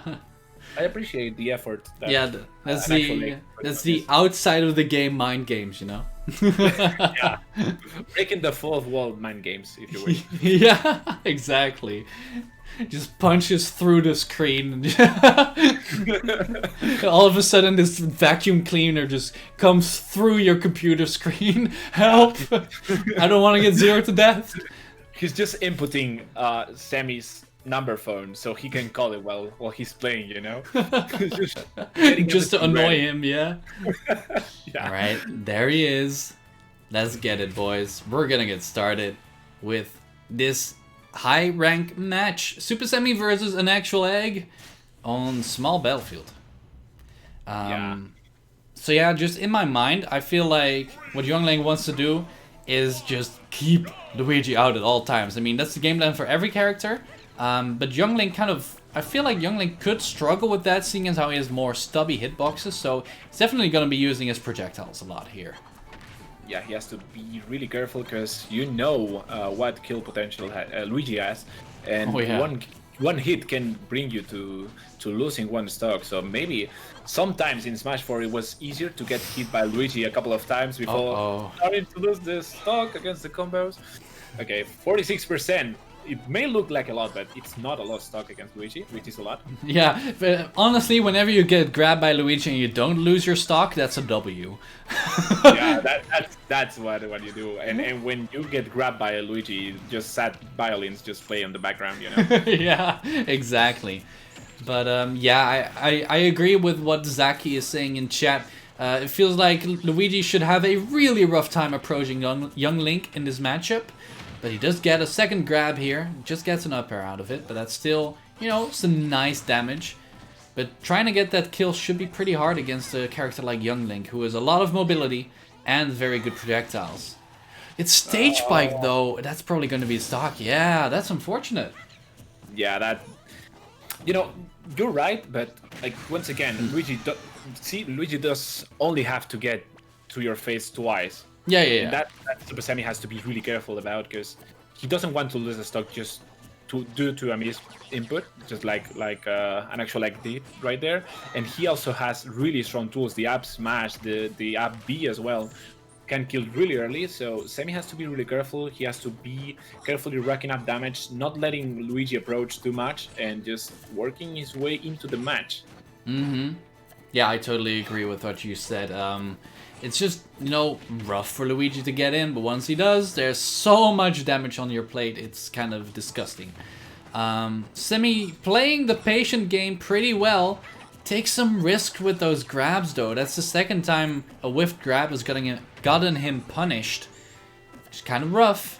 And the plunger, such a nasty move on the ledge, I'm not gonna lie. Yeah, and there's a thing that's helping an actual egg a lot, which is that recovery from Semi is just so vertical that an actual egg with Luigi can abuse it really easily. Yeah, for sure. And Semi just struggling so much with finding the right hits and the right combos against an actual egg. Whereas Egg, you know, once he gets in, he has some guaranteed strong damage. Oh, that's... Oh, what a gimp! That's enough. He spent the jump and just got to up B into the grenade. That up smash, that was really strong.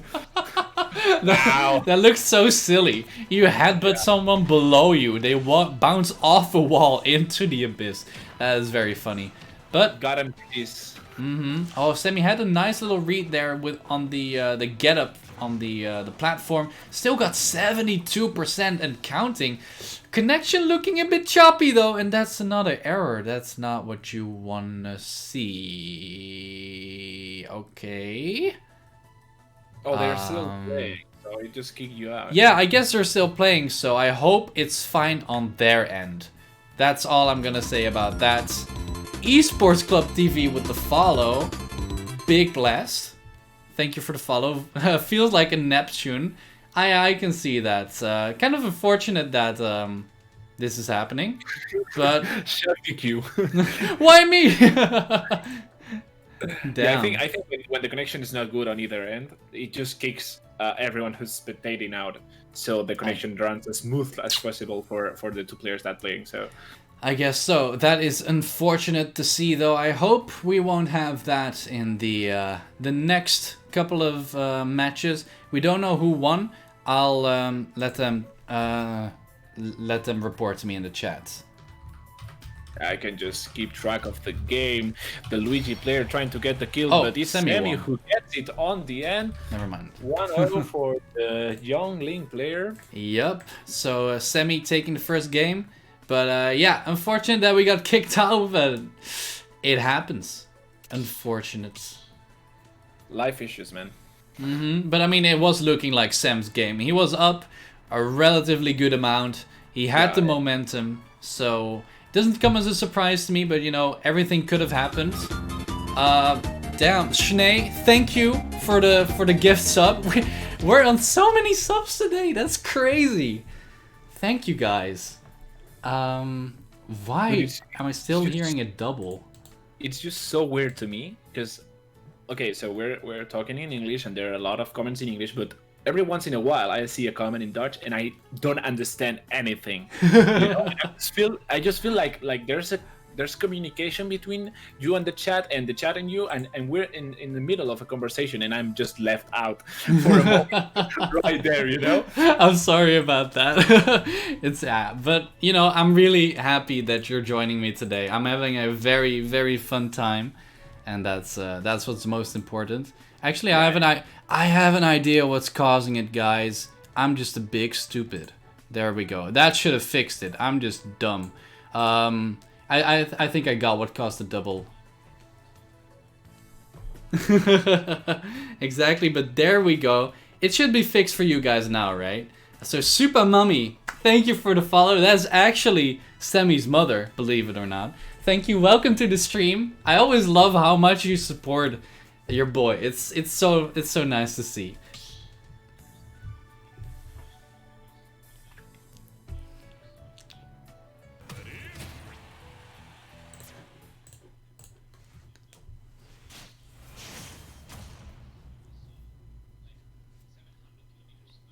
Wow. That's dedication. The goats. Exactly. Okay, Super Semi gonna get punished for the Bialo shield, but it's just a very little punish. I'm like, you know, We're getting started right away again. Need to get a bit into the swing of things of commentating again because we had a bit of a break there. But Semi, it's a very, very even game. Semi keeping his distance very well, very wisely. But Egg is, you know, you can see him feeding for that opening.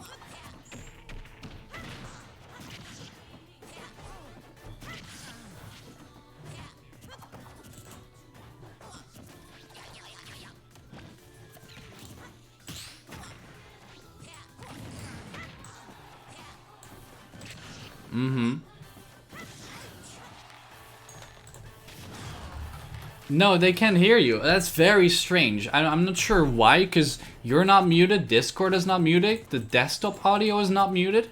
I'm not sure what's going on.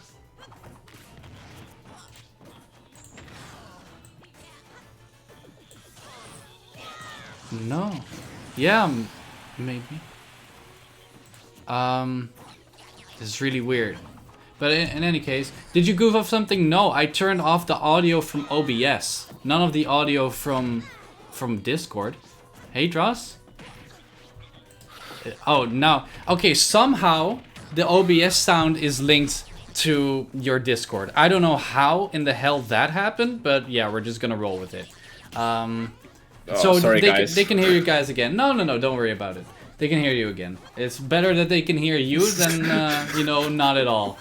I'm just laughing because I just went too deep in the game and the matchup and, it didn't work. Oh no, not again.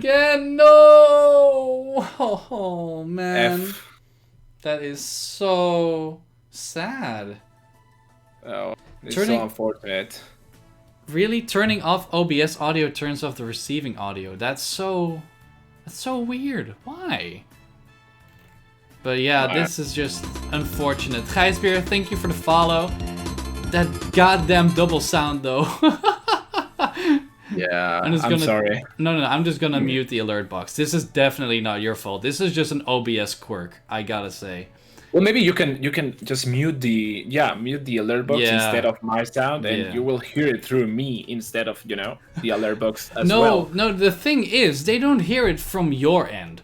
You know what's happening here is somehow OBS is doubling the sound, and I tried to turn off OBS sounds in my computer, and what that did was it muted you somehow. I have no clue how or why, but yeah, OBS. Well, you muted the desktop sound. I muted OBS's sound. I didn't mute Discord. Oh, I don't know why when I used to do that too, the people couldn't hear who I was talking to on Discord if you mute the computer sound. Yeah, it's happening right now again. Oh well, you know, it's fine. Game 2 and 3 was it? Oh wait, never mind. You're talking about something else. Yeah, kind of unfortunate, but we'll just have to deal and roll with the punches. In any case, I really appreciate the support you guys have shown me. It has been crazy today.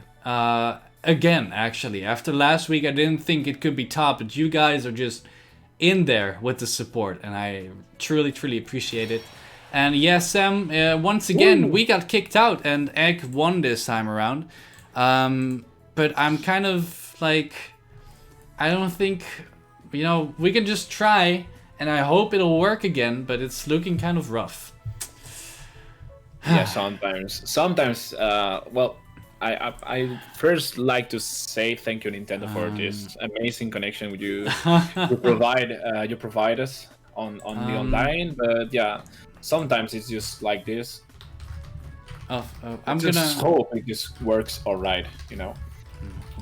I'm gonna try something. I'm gonna ask Sam or Egg to create a room, and hopefully, if I join that, being a different host, we might actually have a stable match connection. I'm not sure how that would change, but sometimes games can be finicky with who is the host and who isn't. So let me try that. It's peer-to-peer though, you know.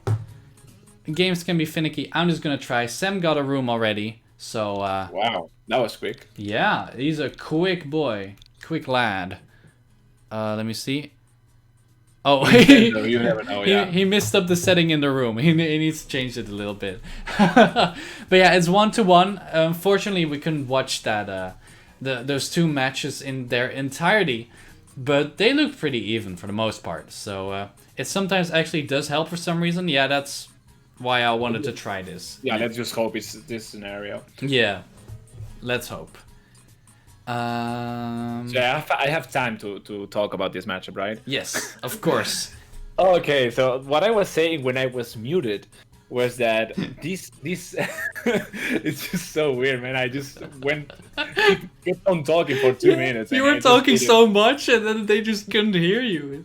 It's just the first time I just sent myself to talk, you know, and just didn't work as intended. Feels bad.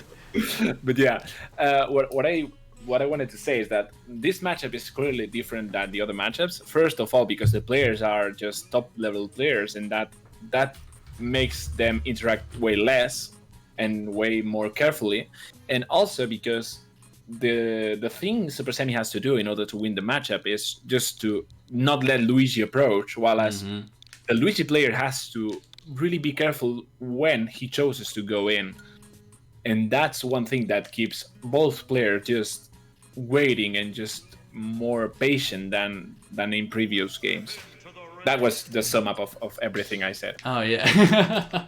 Thank you for the quick rundown. We joined Sam. Bless. Egg is here as well. Let's hope that this somehow magically fixes our problems. That would be perfect. But we'll see. I'm hoping for the best though. I truly am. Yeah, the score is right now 1-1. Just a quick reminder: Semi won first game, so we're right now at Semi's pick.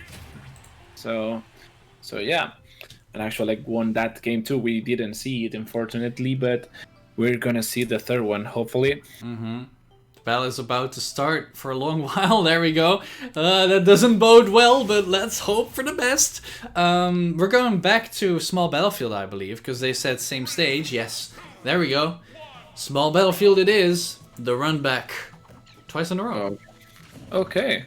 What is Egg So doing? they're just trying to see their connection, I think. Okay, they just decided it was good enough. I guess so. That was weird. Alright, good parry there. Puts on the pressure, but Sam gets out relatively unscathed for Luigi standards. Yeah. Way more aggressive, Sam, in this third game. Yeah, very surprising. He's definitely like up close in X phase a little bit, which I feel like is very scary against a character like Luigi, but he's making it work. Barely whiffed that down smash on the air dodge in. Yeah, Luigi has to be really careful because off stage, John Link has that strong option that can just be a hell for characters to get out of the ledge. Oh yeah, for sure. You know, their ledge trapping is pretty good, like both of these characters. Gets that up, yep. That was a bit too risky on Egg's part, and that's gonna be Semi taking the first stock, but you know, it's a close one. Still is. Egg can get a kill in a heartbeat, so it's scary. What a wait from Semi, just knowing that Plunder's gonna get... Plunder is the name? Yeah, I think Plunger, so. yes. Plunger, yeah, Plunger's gonna get that hit on his and recovery, and he managed to wait enough for it to be just out of the game. So right now, an actual Egg is just standing on the ledge, not being able to answer Semi's aggression, actually. Yeah, and I mean, Semi, what he's doing so well right now, he's not overextending at all. He is staying out of that Luigi's range at all costs and just confirming off of projectiles, which is the best thing you can do if you want to snowball a Luigi. Oh, that would have caught. Had he jumped onto the stage, that would have been just stuck, but an actual Egg waiting patiently, and right now getting the... What did he do? The bomb to upper, taking the stock. I don't know what an actual Egg was trying to do over there, but it clearly didn't go out as planned, and he lost the second stock in the blink of an eye. Yeah, that was kind of crazy, and what's more crazy about that combo was that it was literally RNG. You know, the bomb hitboxes being RNG depending on which side they're gonna send you. So Semi just rolled with the punches, got that confirmed, and you love to see it sometimes. But Egg, you know, staying in there, but it's looking like Semi's game to win here. Yeah, he has to be really careful right now because any conversion can get the game for the young lane player. They have been gonna do it, and that Survives. It's Battlefield. Great not, DI. Not as Battlefield, but still Battlefield, I guess. Yeah. Still Barely somehow leaving survived. right there. Semi's on the ledge, gets off the ledge relatively safely, and jumps over to get back to center stage. Nicely found. Egg once again has to find his opening, gets caught by the forward air, and just barely dies. And we could actually watch the entire match this time. Let's go. I'd say it was the perfect DI from an actual Egg, but it wasn't just enough. He was at a really high percent. Had he taken the stock of semis earlier, semis would have been in a really, really tricky spot because an actual Egg with rage and 0% is just it's just so scary. Oh yeah, for sure. And Semator, is that how you say it? Thank you for the follow. Difficult name for me to pronounce for some reason, but thank you for the follow nonetheless. But yeah, Semi firing pretty strong in that second game, snowballing, I feel, once he got that little lead. I see the question in the chat, does the 0 to death work with Rage? I am not sure, but I kind of feel like Luigi will have a 0 to death for many situations, including Rage, but I'm not 100% sure on that. I'll be honest. Semi just working his way into the chat while he waits for an actual leg to the side. So we're actually seeing him on the comment box and as well as playing. Don't worry, guys. He's just not doing it while he's playing, I guess. I assume. How? No. That would be BM, dude. That would be so BM. But yeah, we're gonna get into the fourth game. Semi up 2-1 against an actual Egg. Same stage yet again. Scimitar is Sam's brother. Damn, the whole fam is in here. Let's go. You love to see it. Oh, Sam's brother. Wow, man. I just love how much a family can support a single person, man. And this is just... This game can be a little bit tricky with that. So I'm so glad Semi gets so much support from his family. Yeah, you love to see it. And right now, the family, you know, the family spirit bomb kind of coming through. Semi in a big lead here in game number 4. Still at that dangerous 0% though for the Luigi grab. So he needs to watch out, gets grabbed. That might be it. Okay. Doesn't finish it. That seemed like Semi was a little bit lucky because and actually it seemed like he had the right string just until the very end of that combo. Oh. Yeah, clean though. You know, dropping out of the second hit of the F smash, but still somehow finding a kill out of that. That is the Semi we know and love. Egg had a nice confirm there, but it barely didn't get the stock for him. Still needs to find some good opening here to close out and even up the stocks. Yeah, an up smash maybe is gonna do it. Definitely if he gets a little bit more of rage, but that's not what he wants. 93% already, and an actual Egg is just looking at a very risky spot. He only has this game. He cannot lose another game if he wants to win the set. Oof, gets up smash though. That is the equalizer, but you know, Egg still on the back foot here. Has to find that opening. Which he does, but not as he's planned. 31% is not gonna be enough. The 0 to death already out of the question right here, and maybe it's one of the biggest tools Luigi has. But let's see if he manages to get back into the game because he really needs it. Oh yeah, for sure. He needs some strong advantage state here against Semi, but you know that's the tough thing when you play against a lot of good opponents. They will make less mistakes, so it's much more difficult to get those openings that Luigi so desperately needs. Semi finds his way back, but he's still at the ledge, and this is where the plunger is a dangerous thing, but he gets stage spiked. That's going to be the second stock, and once again, just a nasty stage spike taking Egg stock there. Yeah, it's not the first time we've seen it. An actual Egg just a little bit, just maybe in a hurry-ish situation, just trying to get that stock as soon as possible, just got not in his favor and lost his.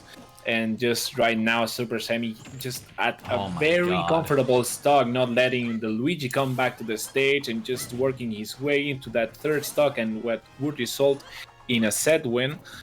And just Semi just thinks, you think he's on the lead just quite comfortably right now. Yeah, for sure. He is just rolling with it. Like, he just keeps getting small bread and butter combos. But, you know, through repeated neutral wins, that just adds to such a big victory. You know, the Trump of B, actually, that's not something you see every day. I love it. And that is going to be how Semi closes out the final game and the set. That was kind of a nutty way to close it out, I'm not gonna lie. Yeah, he went for the clip right there. He got it. Definitely a tool you can use when you're in advantage and you have another full stock to lose. He just went for it. Had he gone wrong, had the movement gone wrong, he would have lost like one stock that would have lost with an up smash or something like that. So it was not as high risk as it seemed at first. True. Yo, Fabs with the raid. Thank you, my man, and thank you for the follow. I appreciate the support, dude. Yo, Fabs. For those of you unaware, we are streaming the so this is SNUL. It's a Smash NL Ultimate League. Which is an online league set up by Pixels Realm and me, and we're just streaming some of the matches from this week. But yeah, thank you for the support, Fabs. I really appreciate it.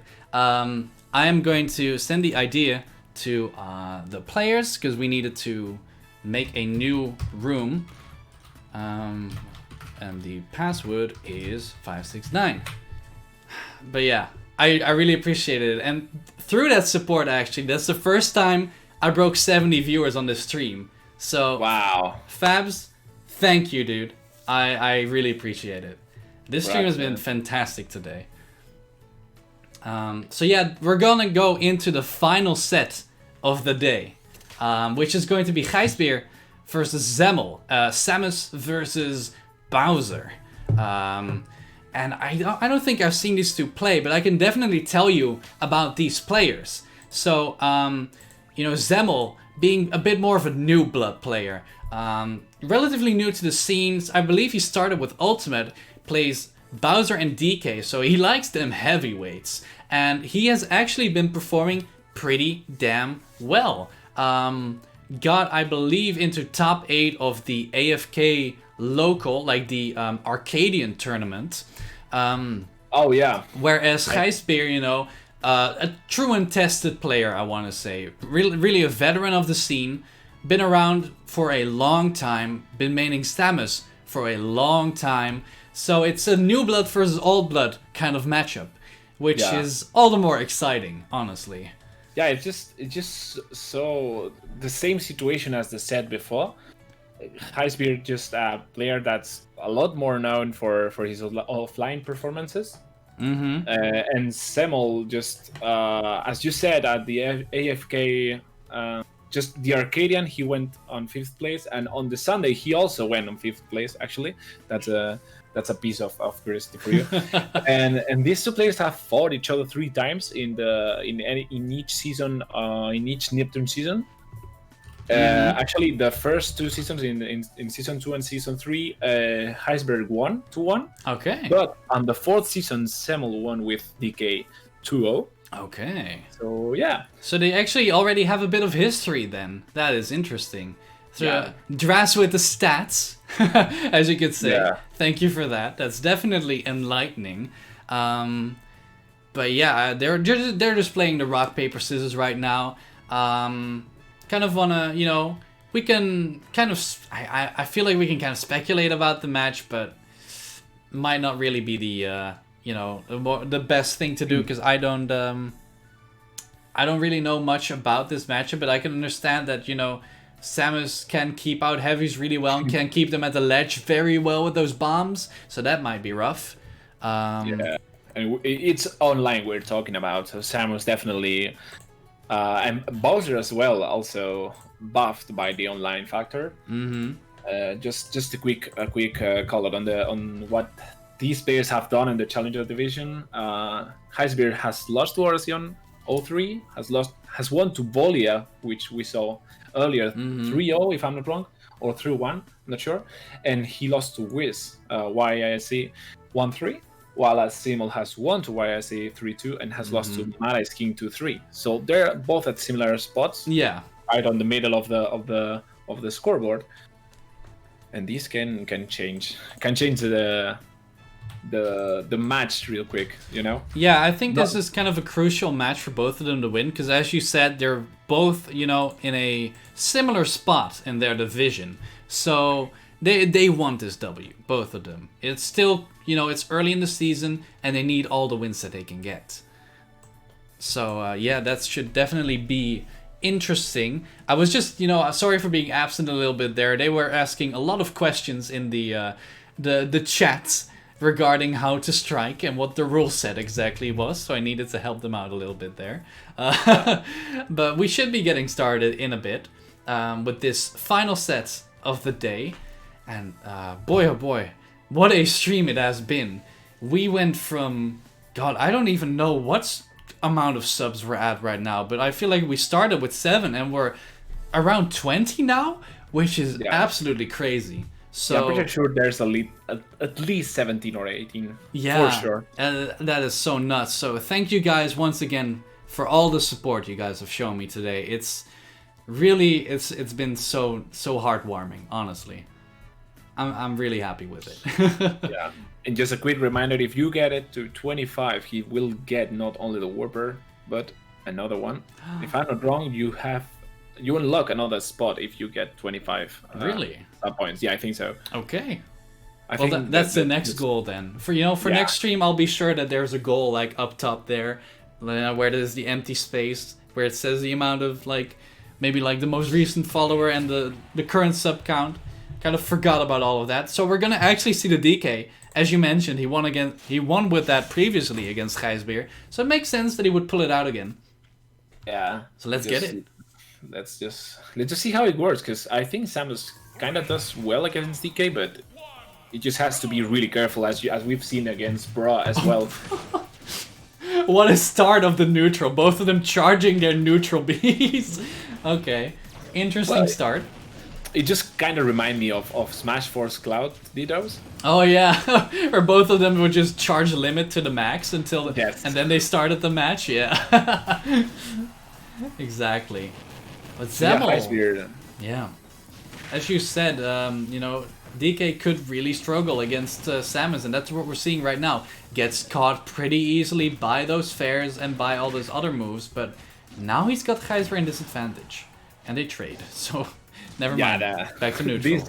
This game is just weird, because I always say there are 2 games against Samus. One when you're neutral, and one when you're getting back to the stage. Zemmel right now getting that stuck with that up smash. Really good awareness by the DK player. But as I said, getting back to the stage against Samus can be really tough, as we've seen. Oh yeah, for sure. And you know, Zemmel starting it up again.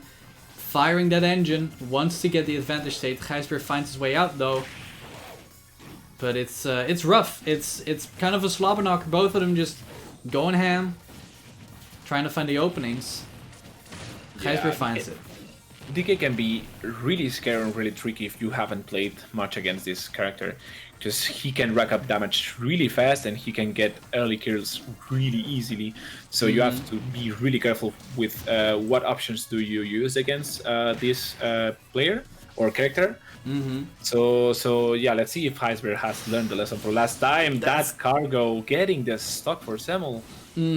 Yep, that is indeed that cargo throw. That is so dangerous from DK. Such a cheeky thing to do, and knowing Gijsbeer, he probably wasn't ready to start mashing there, honestly. So that's something he'll need to take into account for the next few games.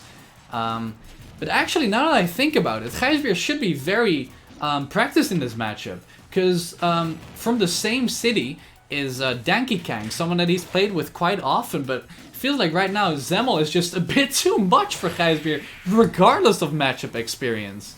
Wow, that up smash almost getting Gijsbeer's third stock in the game and just not looking comfortable as the second F smash gets it. Zemmel just being so healthy this first game. Dear Lord, yeah, he is just smashing his way through Gijsbeer's defenses, like the unstoppable force. And there's no way that Gijsbeer, you know, he just got overwhelmed there. And he'll definitely need to reconsider how to play around DK in the next match, because that looked kind of rough after a while, not going to lie. Yeah, as we said, DK is a really strong character that can get kills pretty early. As we saw, Samus being a heavy character lost his stock or her stock at 110% or so, which is not often that it's not often that you see a Samus lose a stock at 110%. No. She can come back from the ledge at when she's at hell, literally. She can come back from almost anywhere. But DK can get those early kills really, really good. So Zemmel doing a really good job at getting, especially I'd say the second kill with the cargo at 80%, but also that third one. So let's see if Gijsbeer finds the tools to play around DKs. Let's go. So we're gonna get started into the second match. It's going to be a rerun, actually. It would seem. So back to Kalos. Let's hope Gijsbeer has figured out a way to play around this Donkey Kong a bit better, because dear Lord, Zemmel smashed him that first game. Let's see. Yeah. They're gonna charge it. The Cynthia song, you love to hear it. What a banger. Yeah, and did you see Gijsbeer just adapting to that first stage of the match? Zemmel charging the punch and Gijsbeer just going to dash attacking, but already at 61%, not looking healthy outside of the, of the stage, and that is gonna be it? No, because she has that ledge jump. As you said, Samus being able to make it back from literal hell, just barely clawing her way out of that situation, once again survives and makes it back. So Gijsbeer in a big deficit, but still kicking. Yeah, I said ledge jump. I meant to say wall jump. I yeah, hope you guys understood it anyways. But that side B is gonna take it first stock away. That's actually the grounded up B from DK. It's not a side B. Yeah. Oh, it's the up B. Yeah. Just. Yeah, no worries. Yeah, the side B is just the headbutt. Yeah, I know. Yeah. Sorry. No worries. I was just clearing up any confusion. Zemmel making it back. It's been a long stream for us. I do not blame you. We're 2.5 hours into this. It's only natural. Ooh, he got a grab. Attack. Yeah, he got a grab out of that dash attack. Goodbye. God. Wow. Gijsbeer just not being able to cope with the amount of pressure that Zemmel puts on. And tries to hit him with the forward air there, but he was way too low for that. Don't do it to him, Zemmel. Oh no. Oh no. Okay. Oh! He went for all the things there. Oh my god. But yeah, look at gold. I mean, it was something that you could do when you're 2 stocks ahead. But right now, Gijsbeer just getting those small 50% combos with those uppers. This is looking scary. Oh my god, I don't know. I don't even know what happened there. I feel like Gijsbeer was just like, this pressure is too much. I'm out. Or I don't know what happened. I think he just found himself without a jump, maybe off stage, and he just decided not to go for the bomb into bomb into bomb into bomb ad infinitum up to up B. And also, Zemmel was putting so much pressure right there that maybe Gijsbeer didn't see it clearly and said, okay, let's go to game 3 and just try to get at the most we can the next game. Yeah, I mean, Gijsbeer is saying in the chat right now that he was not ready for that amount of pressure, so I don't blame him. It can be very overwhelming. Let's hope that he can find some way to pull this back, because it would be nice to see anything else than a 3-0 right now, of course. But, Zemmel just showing why he's such a strong player and why he is kind of more one of the rising players in the Netherlands at this moment. Wow, it's just so scary seeing a DK player grow up so much, because at one point, if you're a top player, you're gonna have to fight him. And you know, Heisberg doesn't have the tool to become Monkey to defeat the Monkey. so so that's a tool he doesn't have. Nice callback. Yeah, Stamets cannot become Monkey. Maybe she needs to return to Monkey though, but okay, sorry, that's another meme. In any case, starting out with the same kind of start as game 1, both of them charging their neutral specials. And, you know, Gijsbeer first blood, but knowing Zemmel is not gonna last for long. Yep, here we go. 67% already on Gijsbeer. Yeah, and Zemmel's so ruthlessly attacking that upper, almost taking it 96%. Heisberg wasn't prepared for that. That up smash getting the first stop. And Heisberg not looking healthy at all. That he. Oh, I think Gijsbeer's done. I think, yeah. Why? Okay. Why? Gijsbeer was done. That is unfortunate. You hate to see it, but he was just done. You know, this actually happened yesterday in a Spanish league match between Siski, another Samus player, and Mark. Siski got the first stock, and Mark just said, "Okay, I'm done." He was 2-0. I lost the first stock and just forfeited like this. So it's just weird to see it happening twice in 2 days. Unfortunate, but that's the way it is going to be. You know, right on time. I feel like we had 10 minutes to spare, but that's fair enough. First off, Dras, thank you very much for joining me today. Wow, it was such an honor, man. Dude, it was a lot of fun casting with you. I really enjoyed this. I'm definitely gonna raid Ramses. That's definitely what I was planning to do. There is one Dutch player currently live, which I would love to raid. Ramses, you're not even live. How can I raid you? Yes, Dras, thank you. Chat, thank you so much for all the support. We had so many subs today, so many follows once again. I truly appreciate it. Ramses, are you really going live? Or are you joking? Because I will wait if you go live. Otherwise, I'm going to click the raid button right now. No? Okay. Then we are going to raid Mad Ice King. He's currently doing some arena raids, so that's fitting. Thank you all very much for joining me today. It's been a pleasure, and I will see you all next time. Bye-bye. And, oh, wait. So, I've actually never done this before. How does this work? Do I stay live, and do I automatically go offline whenever? I'm not sure. We'll see. Yeah, you have to do this, and then you have to just close the OBS, because I think the OBS keeps... All right, bye-bye.